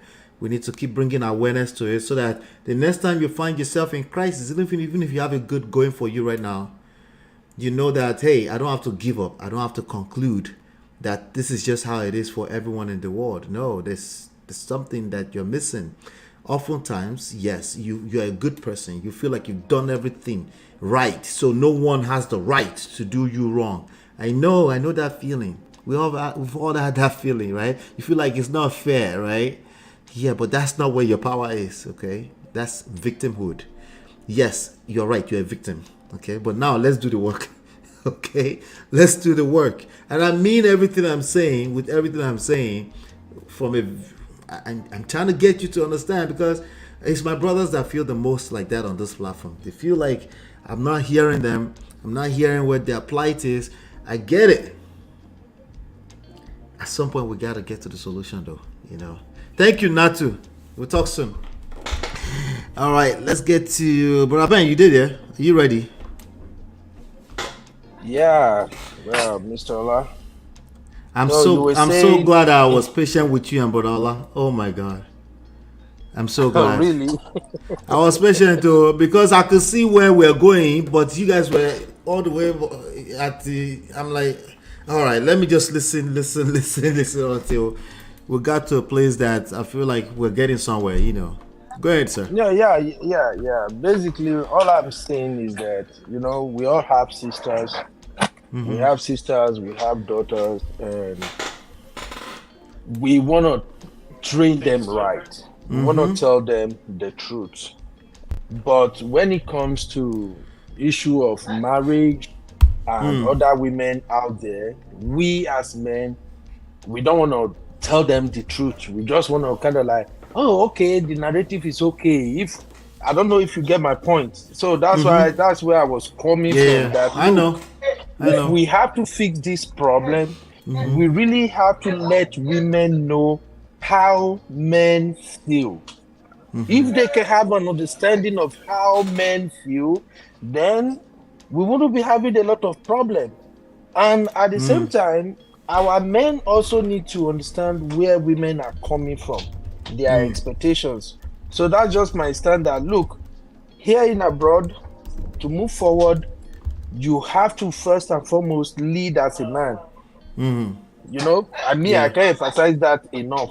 Right. We all have our own style of doing things. For me, I believe if you want to lead, you lead by example. Yeah. If you were saying I something agree. earlier about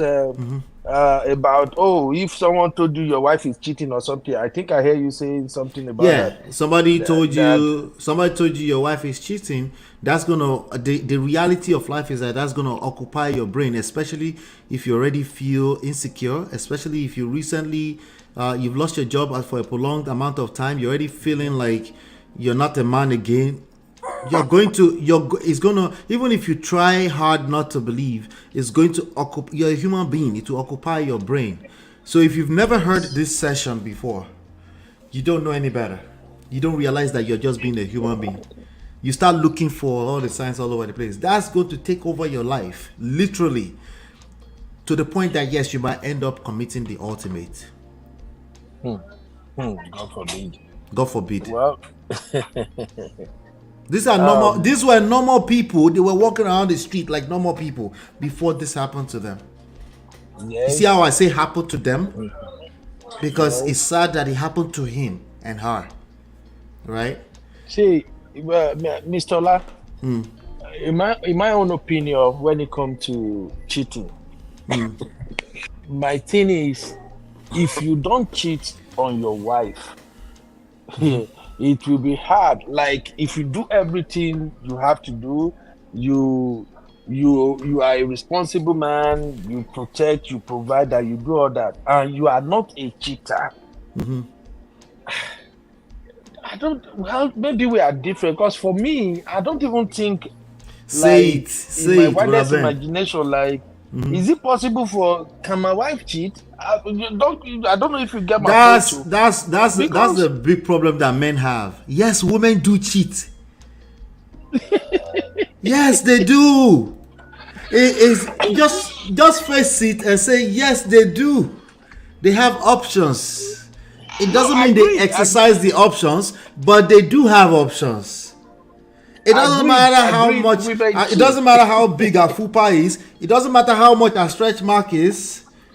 If they catch the wrong vibe, somebody is willing to smash. Yeah. Right? Yeah, exactly. So I get you. We were raised that way. Like, is this your wildest worst nightmare? Like, no, possible. Yeah. But we need to settle in that it's possible. Of course it's possible. But I don't know. I see things from different angles most time.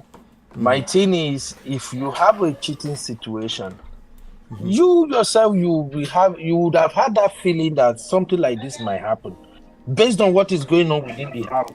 Although men, we are different, like I said, men who cheat, they are the one to suspect their wife the most time that their wife is cheating. But for a man who is not cheating, a man who knows that he's always there, he spends time with his wife, before the woman touch you, action don't start. It's hard for you to start imagining that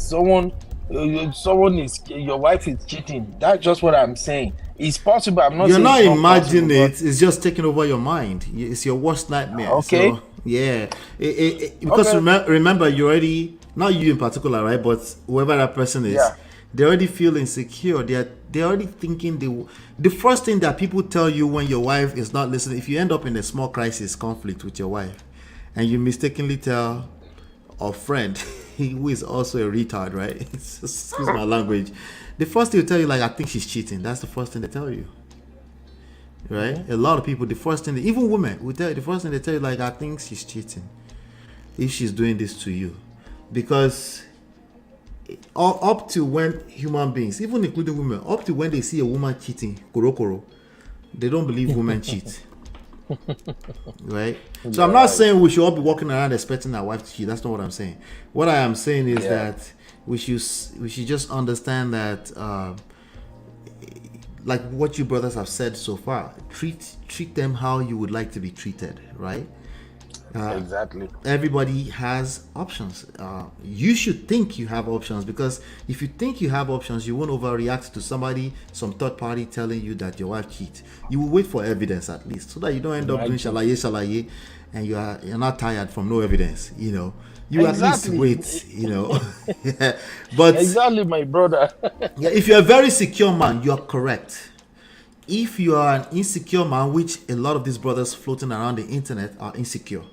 If you're an insecure man, you will start having his doubts. Okay, it's not like you believe all the way, but it occupies your mind. It's why people start digging through phones. People start looking for evidence. They won't have peace of mind because they don't actually have evidence, right? So women do that too. I'm just talking about brothers also do that. So the solution, in my opinion, is if you don't have any evidence, why are you worried if she's cheating and you don't know? That's her own problem. Until you know. Once you know, you decide if you want to stay or leave. Keep it simple. You should be too busy with your life, your purpose, your mission in life as a man to be snooping around looking for a man who cheats. But it's easier said than done. Yes, I agree. It's easier said than done, yeah. Okay, in summary, yes, sir. All I'm gonna say is that in this abroad, though, this Obodoyinbo, we have to be patient with each other as couples. Men especially have to respect their wife if she's the hardworking type and also contributing to the home. You just have to bring her along. One of the things I recommend for my fellow men, especially once you move your marriage from Nigeria to abroad, and this is based on my own personal experience, you need a lot of patience with women. Oh, you need a lot of patience. They never want to hear me. Like, patience, what about her? Like, oh, no. You want to become a woman? Yeah, in my own 13 going to 14 years marriage experience now, I've known that women will come around and work with you, but initially they want to do their thing. And if you want to go head to head with them, like no, listen to me, this is what we're doing, this is what I want you to do, you're gonna lose out. I told someone one time, where I think it was on my Facebook page, when they were talking about control. So I just dropped a comment that, look, you can't control women, let alone deceive each other. All this one way people they talk say man control man, you can't control women. The woman just listening to you. She just want to let you feel you are in charge. She found value in listening to you. That's why she found value in it. But in this abroad, with all these women who are now working as hard as men, making their own money, no, you can't even control. But people they throw away around a lot of times these days. So I was telling them that, look, as a man, as a responsible man, you don't have to have that mentality that you want to control your wife. Rather, what you want to have is you want to suggest, you want to recommend. Women work with you mostly when you are suggesting and recommending, when you are trying to think from their own angle, when you are trying to understand their state of mind at that point in time, and then you work with them to now bring them to see your own perspective too. You get this done like that. So here, I'm just gonna say, for us to avoid us deleting, it's time men need to start recognizing the talent, the intelligence, and smartness of women. Men need to start understanding that, look, if you handle this woman as if you are talking to your boss at work, or you are talking to your colleagues at work, because here in America, when you want to relate with your colleagues at work, you're gonna show them some respect now. You don't talk to them anyhow, Abi? Yes. If your boss come around and say, okay, I want you to execute these tasks, you submit. You literally submit. And if you look at it that, the way my boss want me to execute this task doesn't be like, what do? You respectfully intelligently call their attention to the areas you think this might not work. It's the same thing with women, you know. So once the women realize that, oh, there's knowledge in what you are doing, what you are saying, you start working with you. Maybe whenever I have that in any of your other show, I can share some of the experiences I've had here in my experience here in America. You're with welcome anytime. Anytime we're Because done calling, you're welcome, bro. People don't get almost of this thing at times. They would like, let me just hit you real quick. There was a time when we were working on our first project in Nigeria. The same, in fact, 3 months after we bought our house in America was when we commenced our first project in Nigeria. Money were running out like fire. You know, we were paying. We couldn't wait. We moved from renting apartments to paying mortgage, and at the same time, you are building a project in Nigeria. So we were stressed out. And then at the point, you know, being the man, I have to tell my wife that, hey, babe, wait, we got to slow down. We are going like 160 miles an hour right now. Let's slow down and look at this thing. But my madam won't hear it. My madam, all my mind is that, babe, I we know. have to finish this project quick. Everybody, and this one, they don't do that one, they don't do that, you know. Then she not here, she was continuing. But then I came back and then I re-strategized that. How do I tell this woman that this thing will drain us out so she can work with me? You know? Then I sat her down. I now explain to her, and I don't know, you can share this with your followers too, it might help them. Because this property at home, abroad, now like they be minimal. It is. For the most part, it is. I said, babe, I want you to understand something. Just listen to what I want to explain. No worry. I'll give you time to go and process it. Do you know that the house we bought here in America, you know how much we bought this house? Take calculator. It was like, what I want to do with calculator. Then I went in and brought calculator. I multiplied, that time exchange rate was like maybe 450 in Nigeria or something. I multiplied the value of our house in America with that money. Then she saw it in millions of naira. She's like, wow. Wow. I said, oh, don't shout. Okay. Now, the one we are working on in Nigeria, I calculate again how much we go end up, and that was even the projection then was even wrong. She saw the million.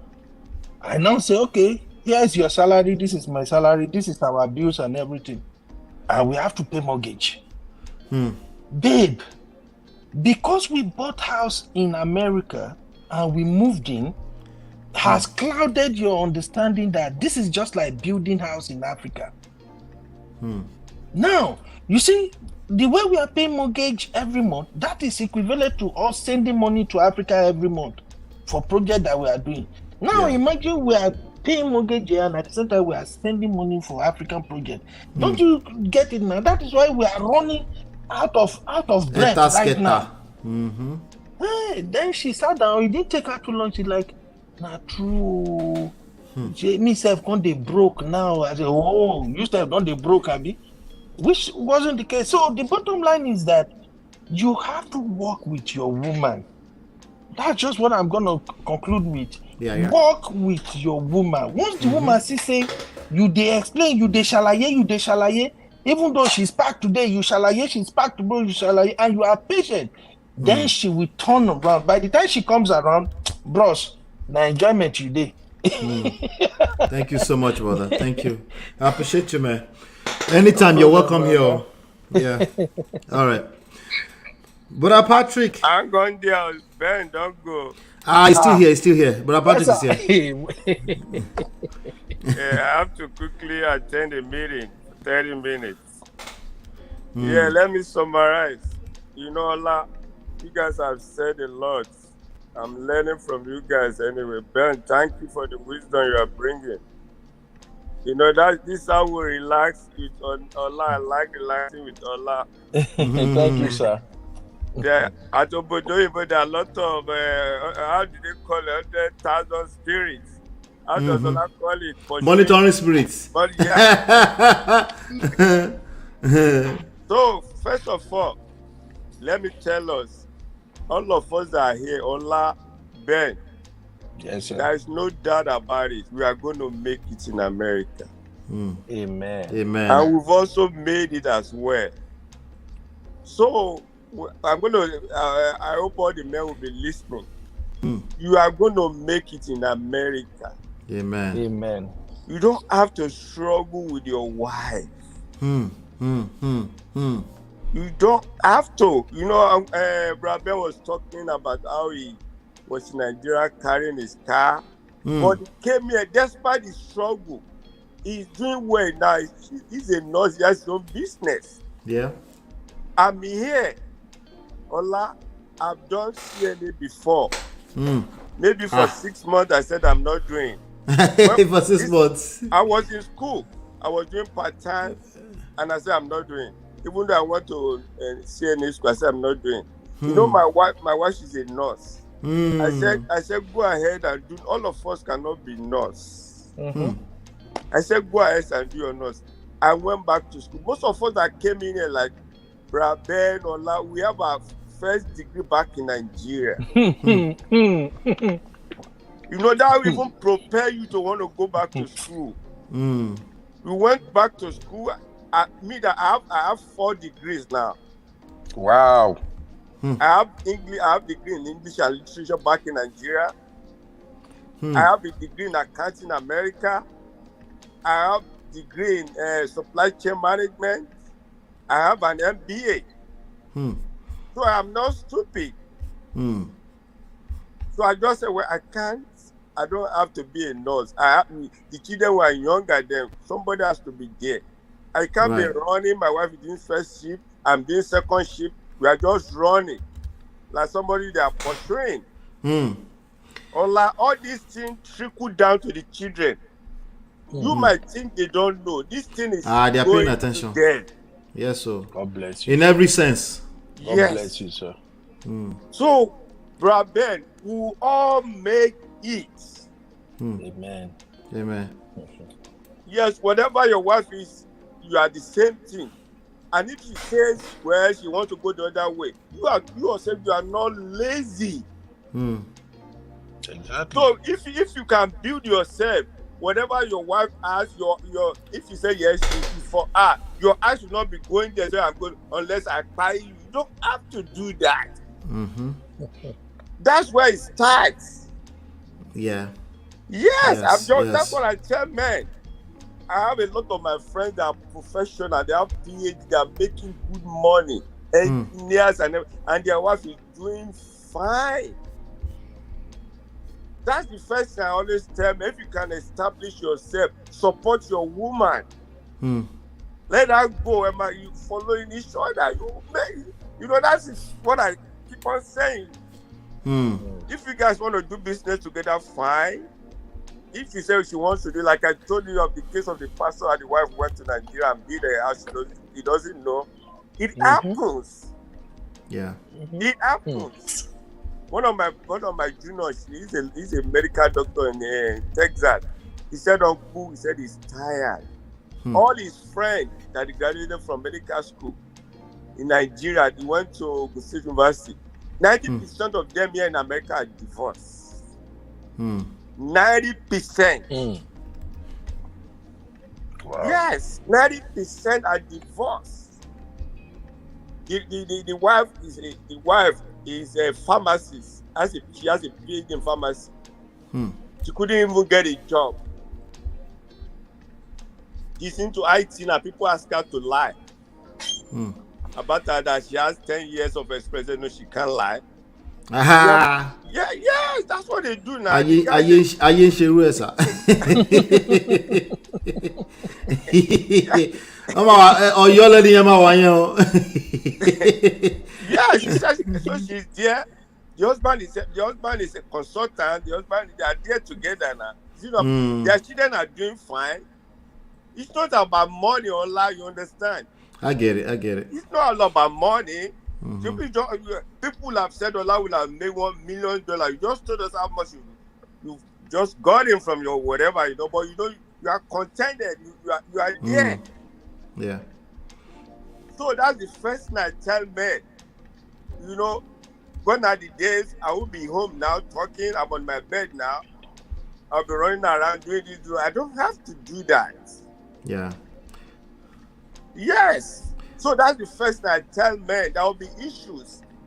But when that area of finance is there, you can take care of your business as a man and everything. You don't have to have mental issues with that. You know what I mean?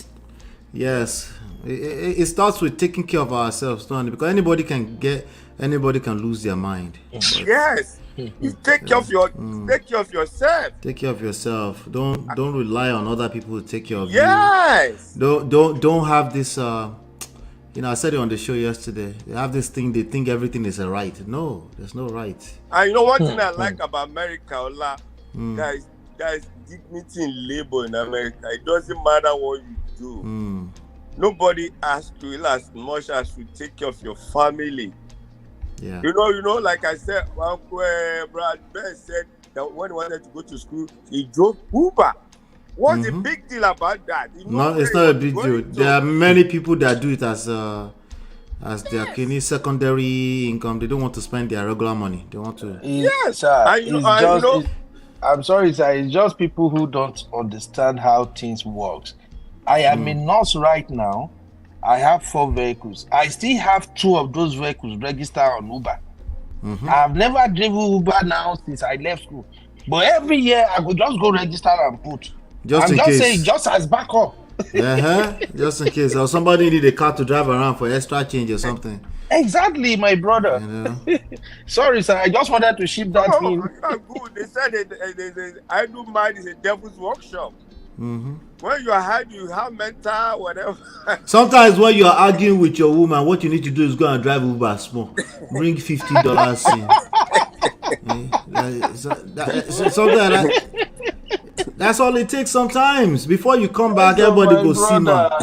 You put food on table. You can go to instead of going to strip club, you go and drive Uber. Yeah, exactly. But I want this strip club too. Exactly. Which I want to say, I don't see finish now. So let the second one. Brother Ben. All of us, we have 99.9% to cheat. Yes. But you don't want to go there. What do they find again? You know what I mean? Not this America. Yeah. Not this America. See Brother Ben and some guys see Brother La. I tell people I don't even have to pay a dime. Even at work. You know what I mean? So where are you? If you start doing that now, are you going forward or you are going backward? Ask yourself. You know what I mean? Ask yourself. Yeah. Child support. Child support. Child support now your mate. Thank God for the love. Thank God for the love. You know what I call it? Anytime any lady won't mess with me, but I'll just look at it like, come. I'm not ready to pay 30 minutes child support. 30 minutes equals to child support now. You go what you do for 30 minutes and you pay child support for 18 years. With all the sweat, everything I've worked for in this America, God for I will do that. I will do that story tomorrow. The Tyree story. You will see what child support they make man do. Child support they make men lose their mind. Oh, hey. Child support is not anybody's mate. Oh. This thing got me. It brought me back home. You know my immediate senior brother. He's been here for 41 years. Very brilliant guy. In about, let me say, in about 20 years, this guy was earning $75 per hour. $75 per hour then. Yes, yeah, it's a lot when of he money. was working for Bell South, that's people that bought that AT&T bought them. But you know, now Bell South, you are telling on your age, sir. Bell South, Bell Atlantic. So, Ola, it was women issue that brought him down. Yeah. Three baby mamas. Yeesh. 3 baby mama alone. Jesus Christ. So you don't even want to go there.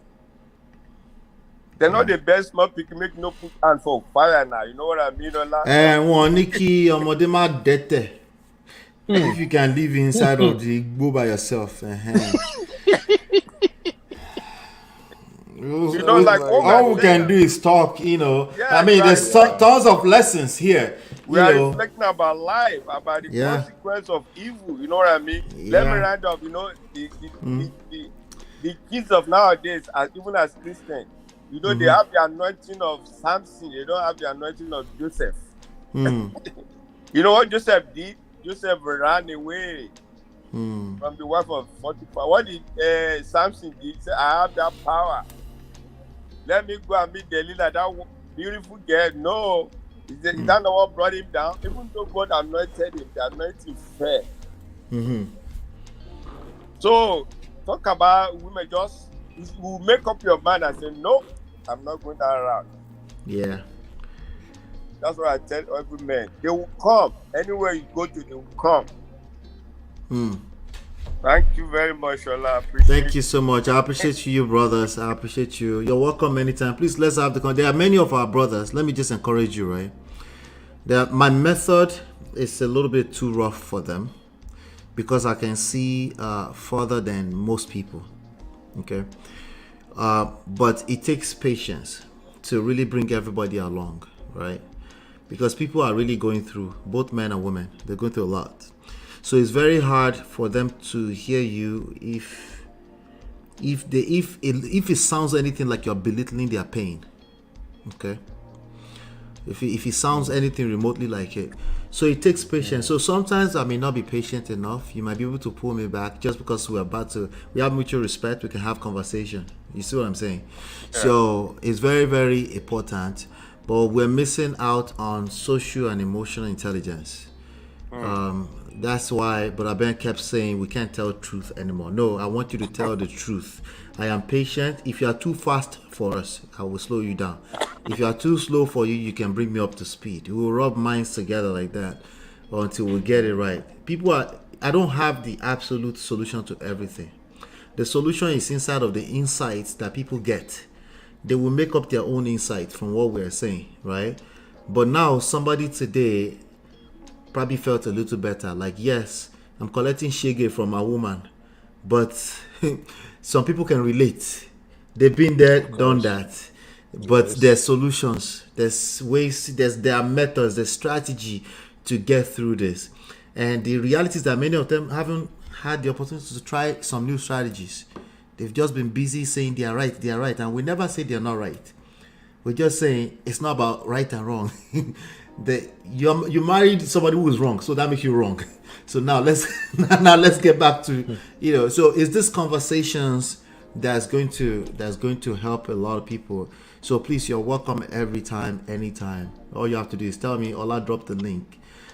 Today I had about 7 stories to cover. I dropped it because Natu was like, drop the link, MOP. So that's why we're here, and I'm glad I did. I like that, bro. I like comment as well. But Allah is solid. He knows it's welcome here anytime. But Allah is somebody that I have to be very patient listening to him, because once he said the first thing, I'm like, Baba, kill us all. Then I have to be patient. God will help all of us. Thank you, Brother Patrick. Thank you, Brother Pen. We'll talk soon. I'm going to do some dialogue and then we'll round up. Yep. All right. Thank you very much. Bye. All right, bro. Yeah. All right. That was awesome. Chiye really enjoyed that. I see, Chiye, you enjoyed that, But let me drop some really quick, some quick points from some of the things that the brothers and Natu dropped earlier. Okay, the truth is that when it comes to Brother Ola was saying that a lot of people marry because of materialistic reasons. That is true. Okay, the reason why I don't like engaging that part of the conversation is that whatever reason you marry for, once you marry that person, okay, you are left with only two choices. Okay, not one. Oh, you know, many people will tell you you're left with one choice. No, I think you're left with two choices. Okay, once you marry that person, okay, the reality is that everybody marry because something that's in it for them. It's one of these six right here that's been fulfilled. Either a sense of security, we call it certainty here, variety, significance, connection, growth, contribution. So there's something in there. So a lot of, you're right, a lot of women, financial security is the reason why they choose. But once you decide to marry a person, you have nothing but just two choices now. You can leave them alone, or you can learn the skills to stay married to them. It's completely up to you. Okay? The reality is that all of us go into a romantic relationship because something felt right, you know. The best of us were in love. That's not good enough too to sustain it for a long time, because in love is a feeling. It goes in and out, right? Some people are on the other end of it. They went all because of money. Well, we're all in the same boat, right? But there are many people that have done both extreme and everything in between, and they've ended up good on the other side. As in, they ended up figuring out that there's more to this. That's what I want us to focus on, to start studying. Okay? So I don't want us to use the materialistic thing to shut down the conversation, which I'm glad today we didn't shut it down. We went deeper into the conversation, right? Materialistic thing, like, yeah, of course people do sometimes. If you have Lamborghini and you have Range Rover and all this kind of stuff, the person will be capping big time. They'll be lying essentially to say that's not part of the reason, that they don't feel a little safer, at least financially speaking, for engaging that relationship. But it doesn't mean that they can't build something better in the future, because all of us, 100% of us, right? The foundation we built on is all fake in the beginning. It can't stand. We need to rebuild the foundation once you get inside, and every time, from time to time, you have to do it.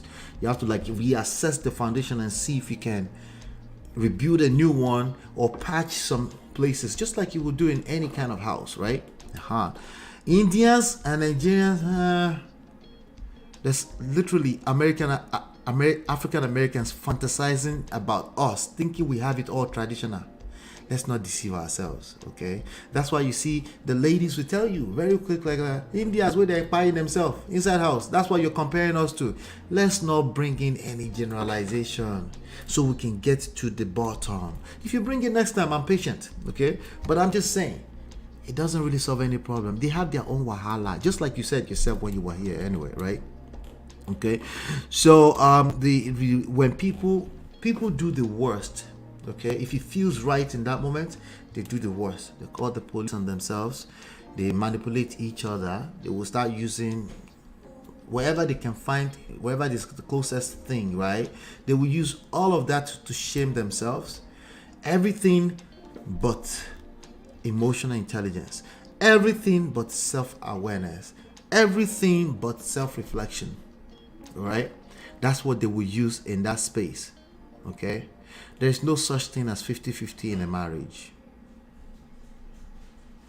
Even if you draw it on paper, you put numbers on it, you draw it and say, okay, this is how much you contribute, this is how much you contribute. Someone is going to feel some type of way, and that destroys that 50-50 mindset instantly. Because the other person is like, we did 50-50. Now you're not being fair. Right? It becomes a competition of fairness. There's no win-win in that. What you should be looking for, no matter what they look like, somebody that complements you. You shouldn't be competing with each other, directly or indirectly. Okay, a lot of people, they say, but we find a common ground, but it's actually an indirect form of competing with each other. Because what you perceive as common ground, the other person, another human being involved, may not perceive it as common ground. And now your idea of common ground has ended up in the poto before you even get started, right? So it is the reality. Everybody, the rest of us, all of us, we go into it because we found some kind of value in whatever we're talking about. That's the bottom line, okay? So again, I definitely want us to continue to speak our version of what you believe, your opinion, the truth, if you will, right? I want you to speak it, right? But I want us to be aware that we have to remain a student of social and emotional intelligence for the rest of our lives. Why? Because it's a moving target. Okay? What we consider emotional intelligence in 1960 is not the same thing as it is in 2023. It's not the same thing as what it is in 1983. We have to pay attention to the context we're operating in. If you're in the Western world, you pay attention. We don't get to tell the person on the other side to pay attention to. You pay attention to it. You as an individual, you pay attention to it. The other person, if you're able to do it successfully, they don't really have a choice. They follow suit. Okay, because we all care about something. And the fact that you have emotional intelligence or you're a student of it, that's one of the things you respect. You respect that these people care about something. Let me make sure that they feel acknowledged. Let me make sure they feel heard. Let me make sure that they feel seen. It doesn't mean you're putting them ahead of yourself. That's not what I'm asking you to do. Okay, as a matter of fact, that's literally putting yourself first. You're making sure that whatever value you're bringing to the table, which you get some kind of fulfillment from that too, you're making sure that it actually lands so that you don't waste your time, so that you don't become vegetable in society because you think you're doing all the right thing, but somehow you're not creating the results you're looking for. Yeah? So very, very important that we pay attention to some of those things. There's complaint everywhere. Okay? One of the major issues is no one is willing to listen long enough to hear where the other person is coming from. If you notice those brothers that just came on this stage today, the environment they felt comfortable. That's why they came up. I'm like that. If I don't feel comfortable, I might even cap and tell you, no, I just don't want them. No. It's because I'm not comfortable, okay? When you feel comfortable, you open up a little bit more. Right, well, what do you do with that information? You make the other person feel a little bit more comfortable. Because it's a marketplace. If they don't feel comfortable with you, somebody else will make them feel comfortable. Right? So to me, it's not a matter of cheating or not. Everybody want to talk about cheating. If they cheated, they're a bad person. Great. You're granted what you want. You're right. But people will do what's wrong when it feels right. That's human beings in general. If it feels right, if it comes down to survival, they will do what you might consider to be wrong, and they might even end up justifying it. What are we talking about? Somebody actually tried to justify the ultimate crime, right? People will do that when it feels right. That's the reality about human beings, right? Just want you to pay attention to some of those nuances there in all of the conversation, right? So yeah, people are complaining everywhere. People are complaining about Japa marriage. Why? Because it's the easy thing to point fingers at. We need to dig in deeper into that particular relationship. What happened there? Where did the disconnect come from? Let me guess. No one is patient enough to ask those questions. Everybody just wants to give a cookie cutter solution. They want to generalize it's because of Japa marriage. Yeah, Japa marriage is a fact of life. They're falling apart. A lot of them are falling apart. What we are disagreeing on is the solution. The solution is not generalization. It will never be generalization. And I don't think it's sustainable to start put a group of men somewhere, say, men too, you should do this, or say, women, you should do. No. It's case by case. Case by case. If it's the man that's complaining, we say, let me hear the rest of the story. Tell us more, right? They need to seek help. They need to seek counseling. They need to seek therapy, whatever they need to seek. There is solutions, right? But that solution needs to be customized for them. The generalized solutions, things like, oh yeah, the Nigerians are better than the Indians. I mean, the Indians are better than, things like that will never work. It will never work, okay? At best, they will gather enough people around us so we can have an echo chamber. We'll be talking at each other, right? That's all it can do. It's entertaining because you take a group of people, you just start throwing stones at them. It is entertaining. Why is it entertaining? Because people can relate. Just because you can relate doesn't mean it's a good solution. Okay? It's not a good solution at all. Right?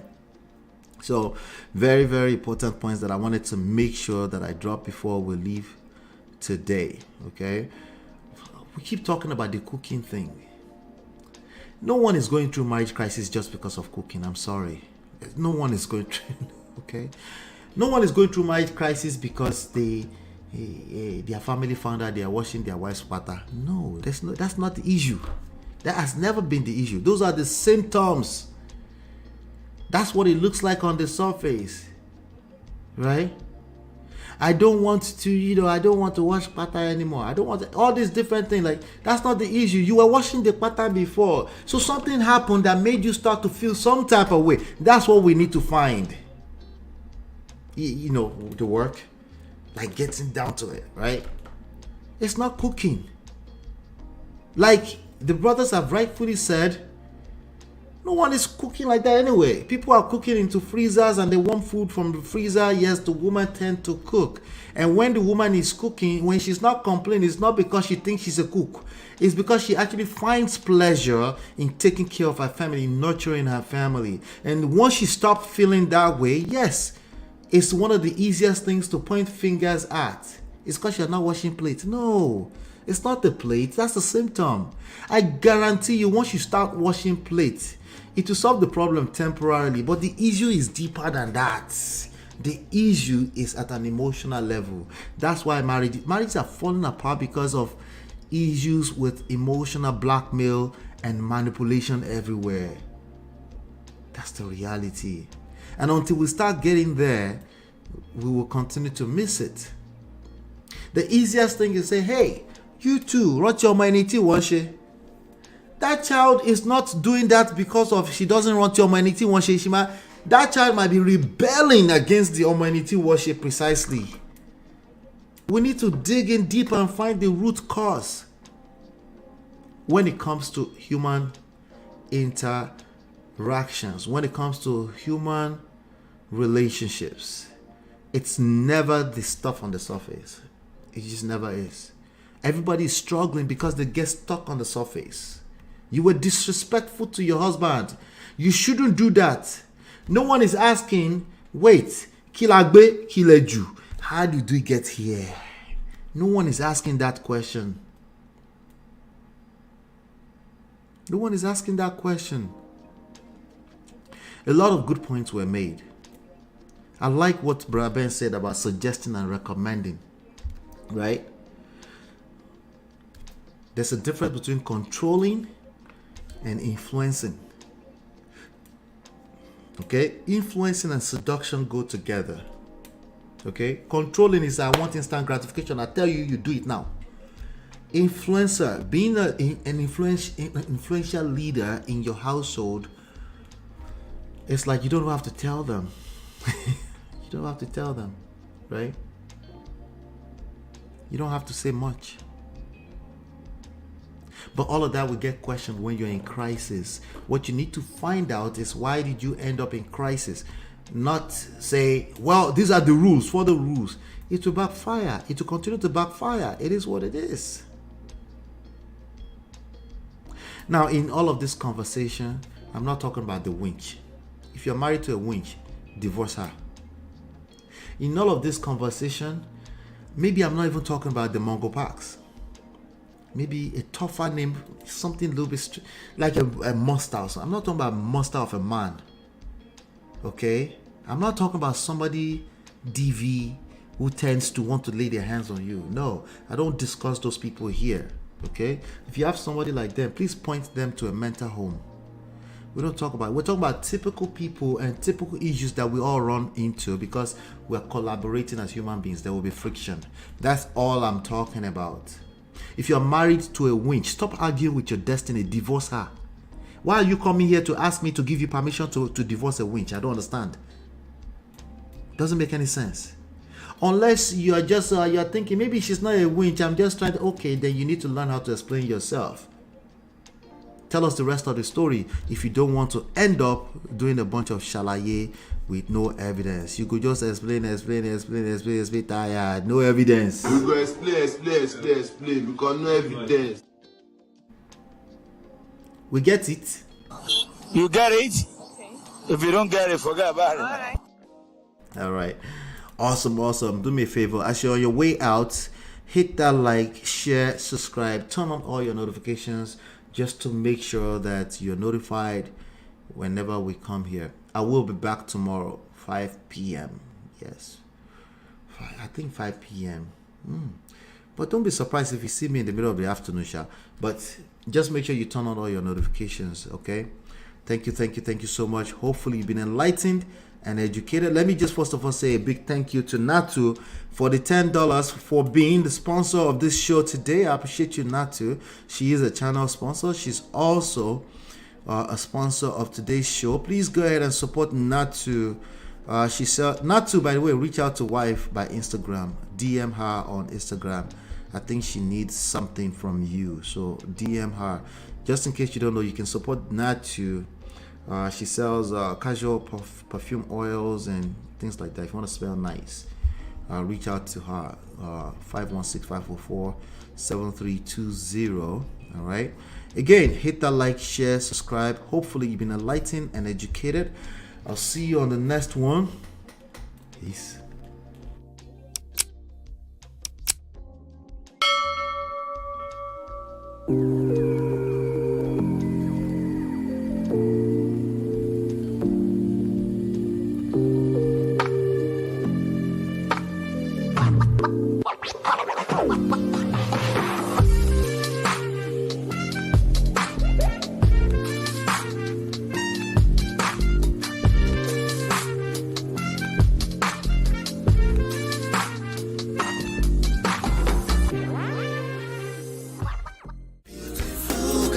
Your love that I've been missing. I miss all your hugs, your touching and kissing. Make love on the floor, the couch in the kitchen. One love enough, we done enough.